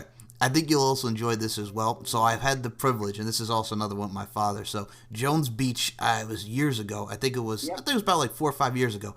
We saw Sammy Hagar and Aerosmith, and what a show it was. God. What a show it was. Wow. That would have been a great show. Good for you guys. Your dad, you got to give your dad a high five from me. He sounds a cool guy. Hey, does your dad have any albums, by the way? Oh, my God, he does. Yeah. It's so many. Me too. It's the same with my mom, too, because my mom was more, I'm not going to say she wasn't, like, into rock, but, I mean, she was more like your Princes, your Michael Jacksons, who were very big in the 80s and where their careers go. Sure. Your Morris Day and the Times, your Temptations, your all these groups. So, I mean... Yeah. Good taste. She's got good taste, too. Thank you. And I'm just saying, like, you look at what happened with the 80s and then the 90s boom, and I'll be honest with you, I got so infuriated because MTV, like, I'll be honest with you, just take the M out of it because it's not music television anymore. Just take the M out of it because the 80s MTV, this is the MTV boom. You're seeing Michael Jackson's Thriller on that and just what a video it was. So I'm watching, and Hollywood, I got so mad because, again, 90s kid. They had a show called 90s House, right? It was hosted by Lance Bass, which preferably 90s, NSYNC, hello. And then you got Christina Milian. Now, here was my tiff with this. Christina Milian came out in 2001 with her first hit from AM to PM. That has nothing to do with the 90s, so already it threw me off. So that was my little tiff right there. Right. So the premise of this show is you're taking millennials nowadays and you're taking away their cell phones and you're taking away whatever just to see how they would survive with like faxes and AOLs, like your emails that we mentioned. And yeah, pagers. Yes, pagers. Yes. And it's just, they win a prize and, it's elimination style show, but it's just like, they cannot survive. And I'm just watching their faces and the anguish and the facial expressions. I'm like, they would not be able to survive with just, actually the lost art of going out and buying a CD instead of having your iPads, your Spotify's, your But if you think about it, we didn't have any of that. We didn't know any of that. True. Very true. So we have nothing to they have to compare it. They'd have to be brainwashed to not even know anything about it to see. And it's survival. It's what we did. Mm-hmm. Oh, man. I could tell you sitting at the payphone for hours talking on a payphone because I didn't want to do it at home at the house. This would have been like, high school, junior high. Yeah, I had a phone in my room, lucky enough to have our own line. We had to beg our parents, can we please have our own line? I'm trying to remember the number, 842-84. I can't remember it. 84. I was trying to remember the old phone number back home, but we had our own. Finally, Mom and Dad got us our own because we were on their telephone. But I just remember being at the mall on the phone talking to boys forever for 3 and 4 hours. Oh, the time. Now you see, as soon as you said 86, I was about to start saying 8675309. Jenny, don't lose my number. Yeah, Jenny. Yeah, that's great. Oh my God. 8675309. Yep. Okay, I have to mention this as well because also when Glow come out, it's actually funny to know because I mean this was Patrick Swayze in the 80s. I mean, you're talking about your Outsiders, your North and Souths, and all the movies that Patrick Swayze in the 80s and will go on to the 90s as well. But around the same time period, we had the iconic classic that was Roadhouse. Yes. I'm just saying because that's another one that really sticks, and also Terry Funk, the legendary Terry Funk, is in the movie. That's right. Oh my gosh, that is right. I need to watch that again. I don't think I've ever watched that straight through. It's so good, but I need to watch it from the beginning all the way to the end. And sometimes when you're updating here or you're looking at your phone over here, someone's texting you, you stop or you put stuff on pause and then you go back. Oh my gosh, we're spoiled. We are. That tells you my attention span right there. Please, as someone who has grown up with ADD, and you don't have to tell me about attention span, so don't even. Me it's okay. Too. Awesome. Me too. I can go off from one thing to the other. Oh, wait a minute. What about that? Da-da-da-da. Don't forget about that. It's just you just don't want to forget it. And you want to get it out there. And don't get me wrong, like I like reading books and stuff too, but like I'll read and then my mind will just wander. And I love books. Mine I do. Too, Michael, mine see what I'm saying? Like I'm fixated on a page and I'm like, oh wait a minute, I forgot to do this, or wait a minute, I got this, or whatever. Right. It's terrible. I did that in high school in science class. I'm reading, blah, blah, blah, blah, and then I'm thinking about what I'm going to do after school. Your mind just goes into another place. It crazy. Does. It is. It's crazy. It's crazy how the mind works in a way. It really does. I know. Oh my goodness. Now I have to say this to you as well because like we mentioned with Glow in the 80s and the 90s and like we touched upon last time, like Ivory was the big one that came from there who would go on to be in the WWF and the Hall of Fame, which oh my God, I'm so happy to see Ivory in that Hall of Fame. I really am. I mean, all of us are. We just love that she's there and she deserves that. Mm-hmm. She was just phenomenal. I don't know if I talked about it on our first podcast that we did. But that girl automatically, she just had the whole package down.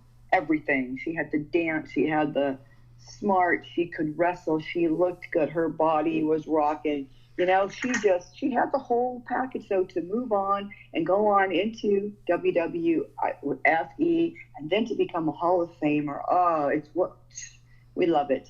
We're proud of her.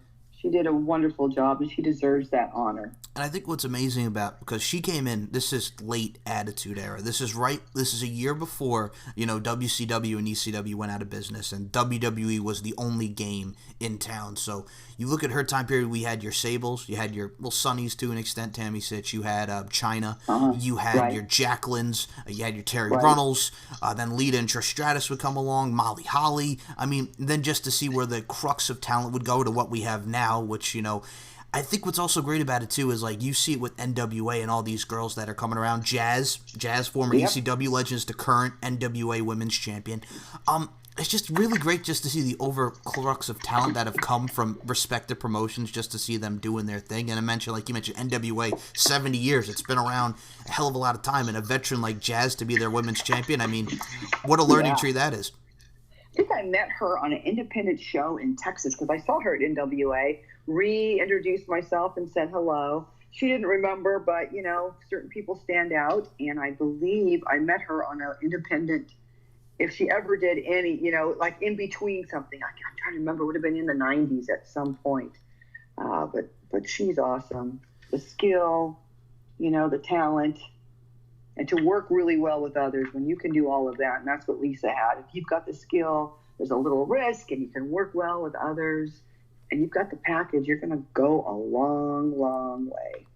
I agree, and it's so funny. I'll mention this about Jazz. So, and her husband, Rodney Mack. Rodney Mack, trained by the Junkyard Dog, another one who's got so much skill. And I just remember, because it's on the WWE Network, you could see 11-year-old Mike Larkin was sitting third row, screaming his heart out for Monday Night Raw. My mom's sitting next to me. We had a family friend with us that day. So, you know me, you're 11 years old, you're losing your mind. It's pro wrestling. It's Madison Square Garden. And I said, Rodney, I got to tell you, I loved watching your matches, but I still remember watching you get creamed by Bill Goldberg in like X amount of seconds at Madison Square Garden. And he laughed about it, but I'm just like, that's the memory you have, like, of Rodney Mack, just because I remember you're at the Garden and you're watching the place explode because this is Bill Goldberg, you know, mind you, Goldberg, a year after WCW goes out of business, and Bill Goldberg still has that name, you know, because of his recognition with WCW. So that's always what I remember is Rodney Mack, you know, getting creamed by Bill Goldberg, the spear through the pyro. It made for a cool visual, so I'm just saying, it's just the moments that you remember. Absolutely. Wow.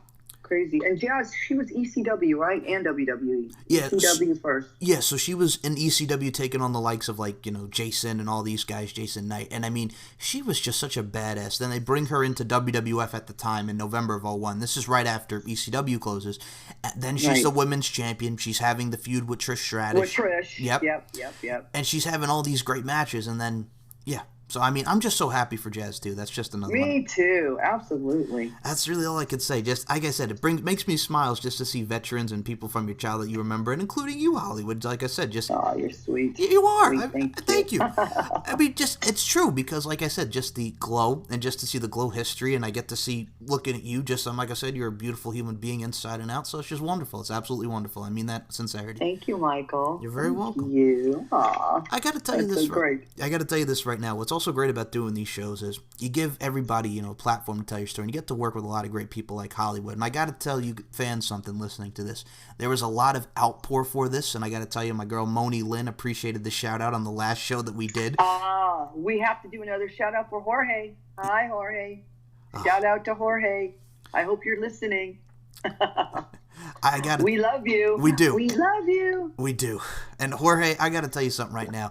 Jorge is a good friend of mine, same with Moni. I love the outpour for Glow, and I love the respect that it has, because a lot of people see WOW and all these, and WrestleLicious and stuff that would come after, but I always direct them back to Glow, and I always direct them back. Thank you. You're very welcome, and I always direct it back to it, and they know it as well, because everybody grew up with Glow. A lot of people did. But still, the screech, have you seen Gorgeous Ladies of Wrestling, will always stick out from Saved by the Bell, because it's just such a great line.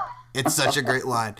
I mean, look at the time period. You have Saved by the Bell. They're scheming. They're spying on girls, because, you know, it's like the equivalent of what Mel Gibson did later on with What Women Want, that movie.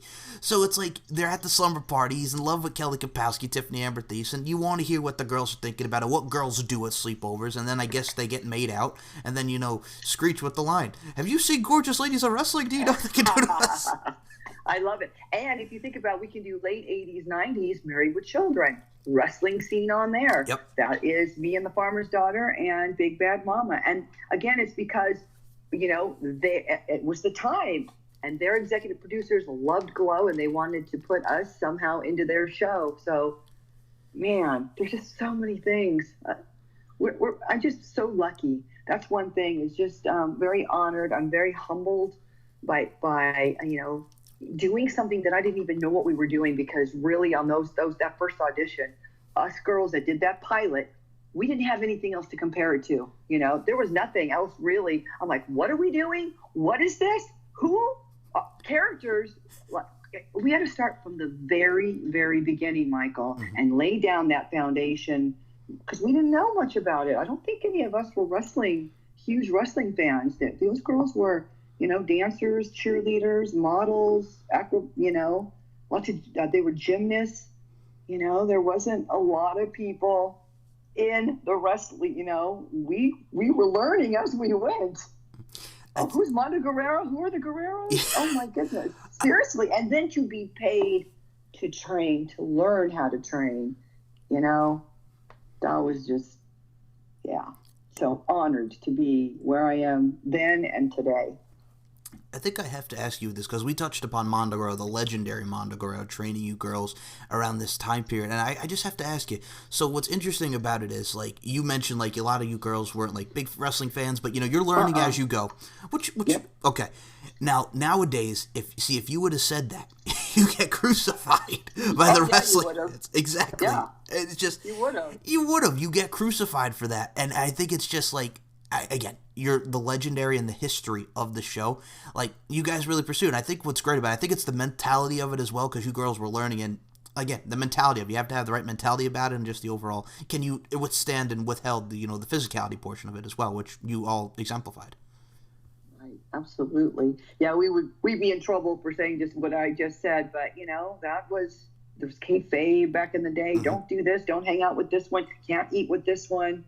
Your rivals. And it was good guy, bad guy. Classic heel, babyface.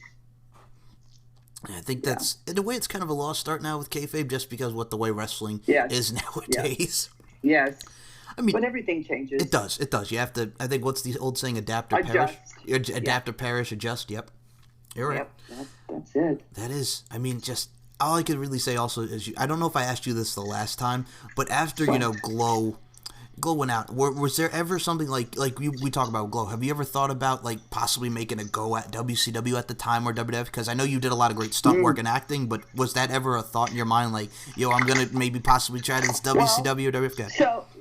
I broke my leg, so I ended up breaking my leg, and I thought I am never going to wrestle ever again. So basically, when Glow was ending, I had done the pilot in all 4 seasons. I was pretty burnt out, to say the least. I didn't quit. Or finish at season 2 and move on with my life. I continued with it till we ended that season 4. And at that point, going back and forth to Vegas and wrestling, I wanted, I'm 20 some years old. This kid wanted a break. I just wanted to go out, have fun, hang out with my friends, go to concerts, and be a 20-year-old. So I didn't want to. But I did do independent wrestling. So Cheryl and I worked for a lot of independent companies up on the, let's see, where were we? I can't even tell you. Cheryl will know most of them that we worked for on the West Coast, mostly Sacramento, Ed and Ron show. I can't think of all the, the different companies. Well, I'd have to go back and do my due diligence there. But I did do that for a while, and because it was good money. But I just wanted to just be a 20-year-old and be done. And then the broken leg came about, and I went, I am never gonna hop in a ring in a live situation ever.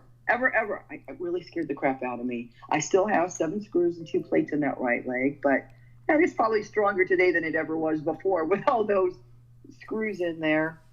But yeah, I just kind of was burnt a little bit. Of course, now, different story, but back then, nope. Okay. I mean, fair enough, and I don't blame you. I mean, you're 20 years old. You want to go out, live the life, have fun, live life in the fast lane, so to speak. So, I mean, I understand that standpoint on that, and I think what's also amazing about that is, like you mentioned, you're stronger. Kind of, that's a pop culture reference right there. You're kind of like stronger than yesterday, channeling your inner Britney Spears. Oops, I did it again. That's it. You are right. Oh my God, and that's another thing I just have to mention. So, that also ties into wrestling because, all right, as a kid, and like you're watching Britney Spears go through like the Mickey Mouse Clubs in her prime and like the debut and the Oops I Did It Again albums. But unfortunately, we all know what happened with Britney. You know, the spotlight, the publicity, and, you know, the whole Kevin Federline thing. But I still remember. Because it's so funny because my mom and I just came down to Myrtle Beach where we are now, right? So it was New Year's Day 2007. And the main match on that show was Kevin Federline versus John Cena. And let me tell you. Oh, my God. Let me tell you something. So this is around the time where he was feuding with Umaga. God rest his soul. Eddie Fatu, Eki. So they're doing this, and I'm like, you can't do this. It's Kevin Federline. You know it's going to be like a schmaz, like a comedy type deal, which it was. It was John Cena was toying with him, and they do the screw job finish where Umaga comes in and lays him out, and Kevin Federline can officially say he has a pinfall victory over John Cena back in 2007. But I mean, oh my gosh, it made sense from a perspective just because like he was the hot thing at the time because what was going on with him and Britney Spears, and I understood it. But it's just like, yeah. And I mean, a lot of people will say what they will about now, and I have to ask you, as far as celebrity and pop culture, David Arquette, Scream movies, very big in the acting field, former WCW champion, if you can even want to say that without trying not to laugh. But I mean, what do you think about him getting back in the professional wrestling scene? I think, and I'm going to say that actors will make the best wrestlers. Okay. So go for it. Excellent. All right. And I think also I remember this is around the time. Okay, Jay Leno. That was easy. That was that was. I mean, it's beautifully said. Because I'm smiling thinking about this because, like you mentioned, Jay Leno was in WCW. He wrestled. There's a photo. He made the paper. He has an arm bar on Hulk Hogan, and he made the paper with that image. He's got an arm bar on Hulk Hogan, and he's wrestling with DDP against Eric Bischoff and Hulk Hogan. Dennis Rodman was on Celebrity Championship Wrestling and WCW. I know. Yeah. I know. That's crazy. And it's just amazing to see these people. Screech. Okay. Screech. Screech was even in professional. He was on Celebrity Championship Wrestling. All these people that was on Hulk Hogan's. Hey, okay. I got something. I have something that you just brought back to my mind talking about all these celebrities in wrestling. God. What was the name of the wrestling? Remember they were Claymation on MTV? What do you remember what I'm talking about? The Claymation? Oh yes, they're coming back. Celebrity Deathmatch. That was badass. I liked those. Oh my God, those were funny. Wasn't there one with like Pamela Anderson against was it her husband, Tommy Lee? Yeah, Tommy Lee at the time. Yep, you're right. Yeah, those were fun. I need to watch some of those. I like those. That's right, Celebrity Deathmatch. Those were hilarious. They were, and that was a big part of like MTV in the 90s and had the pro wrestling totally. on it. Stone Cold Steve Austin was on Celebrity Deathmatch. The Undertaker made an appearance on Celebrity Deathmatch. Oh my God. Yes. Yeah. And they're bringing those are all coming back to me. Yes, and they're bringing it back now. Hollywood. They're going to be, it looks like they're trying to bring it back. Oh my gosh, I got to see those. Those would be great. I think the only other wrestling that I remember that they put on. Now, I'm going to mention this, and a lot of people will be like, what? And some people are like, oh, yeah, I remember that. Do you remember 2007 MTV put on Wrestling Society X? No. Okay. I'm not sure. No. Okay. So Wrestling Society X was a show on MTV that lasted very short. There was like Just Incredible was on it, X-Pac was on it, Vampiro was on it, Ricky Banderas, who would go on to beat Judas Macias in TNA, and Mil Muertes and Lucha Underground was on it. Teddy Hart, the nephew of Bret Hart, was on it. There's so many people, but that was like the very short-lived show that was on MTV, Wrestling Society X, in like 2006, 2007. Cool. So, like, this is also, mind you, like when Sunday Night Heat used to be on MTV for WWS. So, I mean, then they left and they went to do, I think, the WWE.com network and stuff. So I'm just like, this was, I guess, like a kind of sort of like a replacement for when Heat was on WWE. You know what I'm saying? Mm-hmm. So I'm just saying. And that's another thing. Just MTV can't be replaced with, what no, they can't. No, That just goes back to, like, the 80s MTV and 90s, because, like, I remember the Singled Outs, your TRLs, all these shows, and then they just got into reality television, what we have now with the Jersey Shore Family Vacation and all this, and I'm just like, I can't do it. Boring. Thank you. Boring. Yeah, but then we also didn't have all these, we didn't have Netflix and Amazon Primes. I mean, TV is crazy. There's so many more platforms now, and more platforms to add wrestling stuff as well. Look at Access TV with David McLean's Wow. Yep. That's going to air in January. That's So cool. I'm happy for him. I saw him over let's see, what was it, October at the LA Comic Con. And he had a nice ring in there and a couple of girls wrestling. He came over to our booth real quick and said hello. I'm not sure if he got to take any photos, but he's always a sweetie. Then we did a glow panel, and he was going to be on the panel, but guess what? They did our panel exactly the same time that David's doing a live show. So both at 2 o'clock, we're doing our panel, live wrestling. And he looked at me and I looked at him. He goes, what? He's like, what the heck? Why would they do that? You know, with his accent. It's always nice to see David, that's for sure. I will tell you this. You have no idea how excited I am because I'm a New Japan Pro Wrestling fan, but now that they added WOW to it, I'm just like, I can't. Because Tessa Blanchard's going to be on it. There's going to be so many great talent. Amber O'Neill's going to be on it. Lana Starr, your Samantha Smarts, the WOW cast. I'm so excited. I cannot wait for January for WOW. I really can't. There's so many great women there that are so talented. You broke up for about 10 seconds. Sure, I'll repeat it. I was just reiterating. I'm so excited for Glow because you got Tessa Blanchard, Amber O'Neill. I mean, the veterans and the up and comers that we're going to see on WOW is just going to be amazing. So that's going to be great. Oh yeah, oh absolutely. I'm excited for them. Kudos. I'll watch.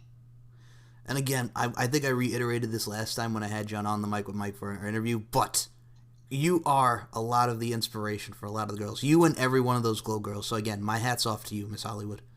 And I'm saying thank you very much. I really just can't with you. So I guess... And you know, and without you, and without our fans and the new fans, there wouldn't be really, you know, Glow. And there wouldn't be all these people coming, you know, just keeping it alive and finding you on Facebook and Twitter and... You know, and when we do the Comic-Cons, or CAC, which is coming up in April, California Alley Club, I mean, just without our fans, we need our fans, you know? We need you. It's great. And I think, you know, thank you for keeping us alive. You know, and I think it's wonderful. What I try to do is on our one of the Facebook pages, I have the original official, what is my original official... Oh, I'm a member of the official Glow page. Yeah, I'm a member. Yeah, the Glow page. Yeah, absolutely. I always try to put up as many photos as we can. I try to find a lot of new ones that people haven't seen, but then I need that for the book. So I don't want to put everything that's going to be in the book because I want people to see stuff that they've never seen. And I've got photos from back in the day. But, you know, on that page there, I like to advertise and put up, like I did something for 2001. I had Lightning and I had Ursula, the Babe the Farmer's Daughter, and myself in a photo shoot that we did in 2001 somewhere in Glendale. And I put that up yesterday. So thank you, everybody, for coming to our pages and supporting us. You know, we love you. I think one other thing I'll mention pop culture-wise, and I'll have final questions about Glow, and then I'm going to tell you this right now. You're more than welcome on my pop culture show, On the Mic with Mike. I definitely will be working with each other in the near future as well. I'm just going to tell you this right now. Great. Thank you. I got you. Love to. I got you. So, I mean, last thing I got to mention. Thank you, Michael. You're very welcome. I mean, that's really all I could say. I enjoy doing this with you. Just bringing back a stroll down memory lane here. I love that. Oh, yeah. I love nostalgia, man. I like you. I love history. I mean, I get it. Without your history, what do you have? You know what I'm saying? Yeah, absolutely. So I have to ask you this. You know, what's great about talk shows is, like, Regis Philbin. I remember Regis Philbin being a huge wrestling fan, and still to this day, like, you would see so many wrestlers on Regis and Kathy Lee, as it was at the time. Right. And you get, like, you know, your Michael Strahans and all these people now in talk shows. So can you just believe the evolution of talk shows and, like, the infamous Andy Kaufman, Jerry Lawler with David Letterman, your Jay Leno's, your Johnny Carsons, and now your Jimmy Fallon's, your Jimmy Kimmel's, you know, your Craig Kilborn's, a lot of these people that are out now. I mean, it's just so great, amazing to see them, the overall talk show industry as well, just changing. Right. I love it. I mean, that was our favorite thing in Glow, going on all those talk shows, you know, some of the older ones. We did tons of them, even, you know, things that were a little bit more local to Los Angeles or to Las Vegas. And every time we were on tour, we were on radio stations. And without those, and those, again, those were our advertising as well. You know, it really hasn't changed that much because, but having on your favorite stars, your favorite wrestlers, game shows, that was another big one. We did a lot of game shows as well. Lots. Do you have a favorite Family game Feud. Yeah, I was about to Family say. Feuds. I did, let's see, 5, 10, I did 15 of those shows. So 15 Family Feuds. And those were a lot of fun. And then when we did independent kind of stuff, there was the dating game. And there was, some of the girls know more of them than I do, but I did a ton of those. So if anybody really does, is it What's My Line or something like that? Yes, you're right. What's My Line? Yep. I think that was one of them that we did. Oh, there's just so many, but that was my favorite thing, is to get out there and do those shows. Kenny Rogers, me, Lisa Moretti, and Vine worked on the Kenny Rogers show. That would have been 1980, I want to say 86 or 87. And that's the first time that any of us were Taft-Hartley. And that meant when you could join Screen Actors Guild, you were doing union shows, because Glow was not union at all. It was a show that you just was a non-union show where they could pay you whatever they wanted to pay you per week. Now we're starting to do television, and you were Taft-Hartley. That was the first show. Lisa and Janet and myself had these contracts that paid this amount of money, Michael. I was like, wow. I go, shit. I go, we're not on this show. They're giving us 2 contracts. We got paid double. And that was the lovely thing about being on the Screen Actors on a union show, AFTRA or SAG, back in the day. And those talk shows did the same thing. Those talk shows paid this amount of money, not this amount of money. So I was always looking forward to doing a lot of those shows. And then, of course, once you did a lot of those shows, something you may not know is you might be able, if you made a certain amount of money on a union show for the year, you would have your insurance paid for the whole year. So that was another perk that you got when you were on a talk show or a TV show or a comedy show or any of those. So we love doing those. And you see, the more the merrier. Yeah. And you made me smile with the GSN thing, because my grandparents, my parents, GSN is still something that we'll even still tune into today. Because GSN, so many great game shows. Yes. There are so many great game shows. Like, I remember Press Your Luck in the 80s, and then later on we had Whammy, which was like the spin-off to it. It's just called Whammy. There's like That's funny. Chain Reactions, the Pyramid shows. I mean, hey, you cannot all beat of those. Yes. Yes. I agree. Oh my goodness. All right. Now I have to say this to you. So we got the Glow Cruise. There's Glow Cruise. There's Glow Netflix. There's the OG Glow, the original Glow from the 80s. I know there's a documentary on Glow, but are we ever going to get that like official Glow the movie?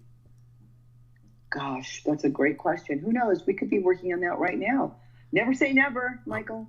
Never say never. Glow Cruise, we've had, there's 3 of them, but we're doing the first original Glow Cruise September the 7th out of Long Beach. So we're looking forward to that. I've got 5 or 6 of us on that right now. We'll add more girls to that list. It just depends on how many cabins that we sell. And that's basically how that works. So when you only see like Tanya, the Russian, and the Royal Hawaiian and Lightning and myself and maybe Jungle Woman, if you only see that amount, those characters, is because I've got to sell a few cabins. If I sell more cabins, then we'll bring in more girls. And that's kind of about how it's worked every year. So we're hoping that we could sell 60 cabins, and then we can get 10 to 12 Glow girls or like Johnny C to come on with us. And Glow Netflix season 3, they're working on season 3 right now. Super excited about that, because I think second season was so good. They were looking more into behind the scenes and had more characters.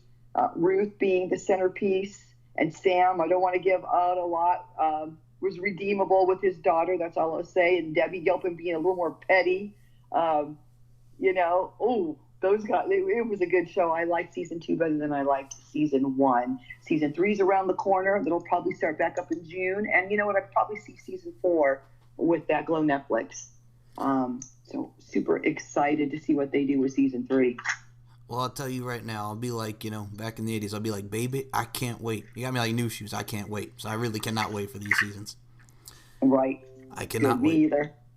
Me either. I can't wait. I will definitely check that out. And I got to just say this to you. So, speaking of cruises, we got the Jericho cruise is coming back next year as well. There's another Jericho cruise, Which good for Chris Jericho because just they were flying fast. I remember when he first announced it on his show, and then you just see them packing in. And personally, if it's anything like this as far as in-ring quality-wise, I know people had some things about the production-wise, but I got to tell you something. You're on a boat and you sold out and you're making money and just doing good business. I can't wait for the second, Chris. Me too. That sounds awesome. And I guess all I can say to you is I really hope that Glow movie comes into fruition because I will be front and center to watch that. I'd be very glued to check that out. Oh, yeah. You never know. There are people all around us right now that are, probably already there in their head with certain ideas. So let's just cross our fingers and hope that 2019 into 2020 brings us the Glow movie. I'm going to tell you this right now. I'll have you promote your stuff again just to reiterate. But I just got to say this to you. Hollywood, can you believe already we're coming towards it? It's a week to Christmas, Hollywood. Can you believe the year's... I know. 2018 was great, but I can tell you better things. 2019 is going to be rocking for sure. And Merry Christmas to you, young man, and your family. Thank you. Same to you and yours, and have a happy and healthy New Year. But I just had to mention this. I got to tell you, and my listeners know, Christmas is my favorite time. I love listening to Christmas music, watching the movies, and just everything. Just Christmas all around is just awesome. Me too. I love it. And you know what? I found an old, growing up, going back to music, I found an old Four Seasons Christmas record that I grew up with in my household, and I bought that. It was $3. I looked at it to make sure the vinyl wasn't scratched up. It was actually really good. Played it, and you know what? It just brings back so many good memories of growing up in the household. Just hilarious things. Puts a big smile on my face. The most influential one with the 80s. We all remember we are the world, we are the children. But do they know it's Christmas time at all? Very good. There's so many great Christmas. Last Christmas, and I'm going to tell you this right now. My mom and I, and just in general, George Michael, when you found out 2 years ago that he passed on Christmas Day, that legit broke my heart. Yeah, I think it broke everybody's heart. Here's another thing. I watched Bohemian Rhapsody. Yes. That was really good.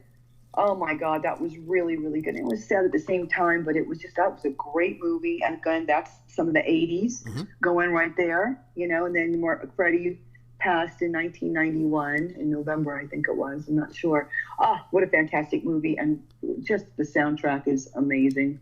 So is the acting, by the way. Well, I'll tell you, I'll go right back with you on this one because I definitely want to see Bohemian Rhapsody. But it's so good. All right, thank you. But if you've not seen Creed 2 yet, please go see Creed 2. I haven't, so I'd like to check that out. Okay, great. I got you, but it's good. I will do that. I got you, girl. All right.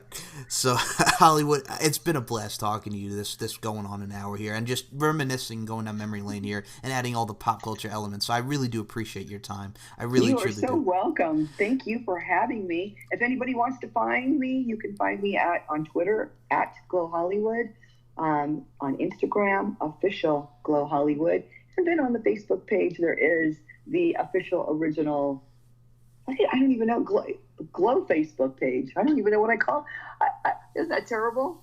I'm sorry, I don't even remember my own page. It's the official original Glow Girls is what it is. That's it. And you can find that, Michael, you can tell everybody too. Yes, so here's the thing. Where you are.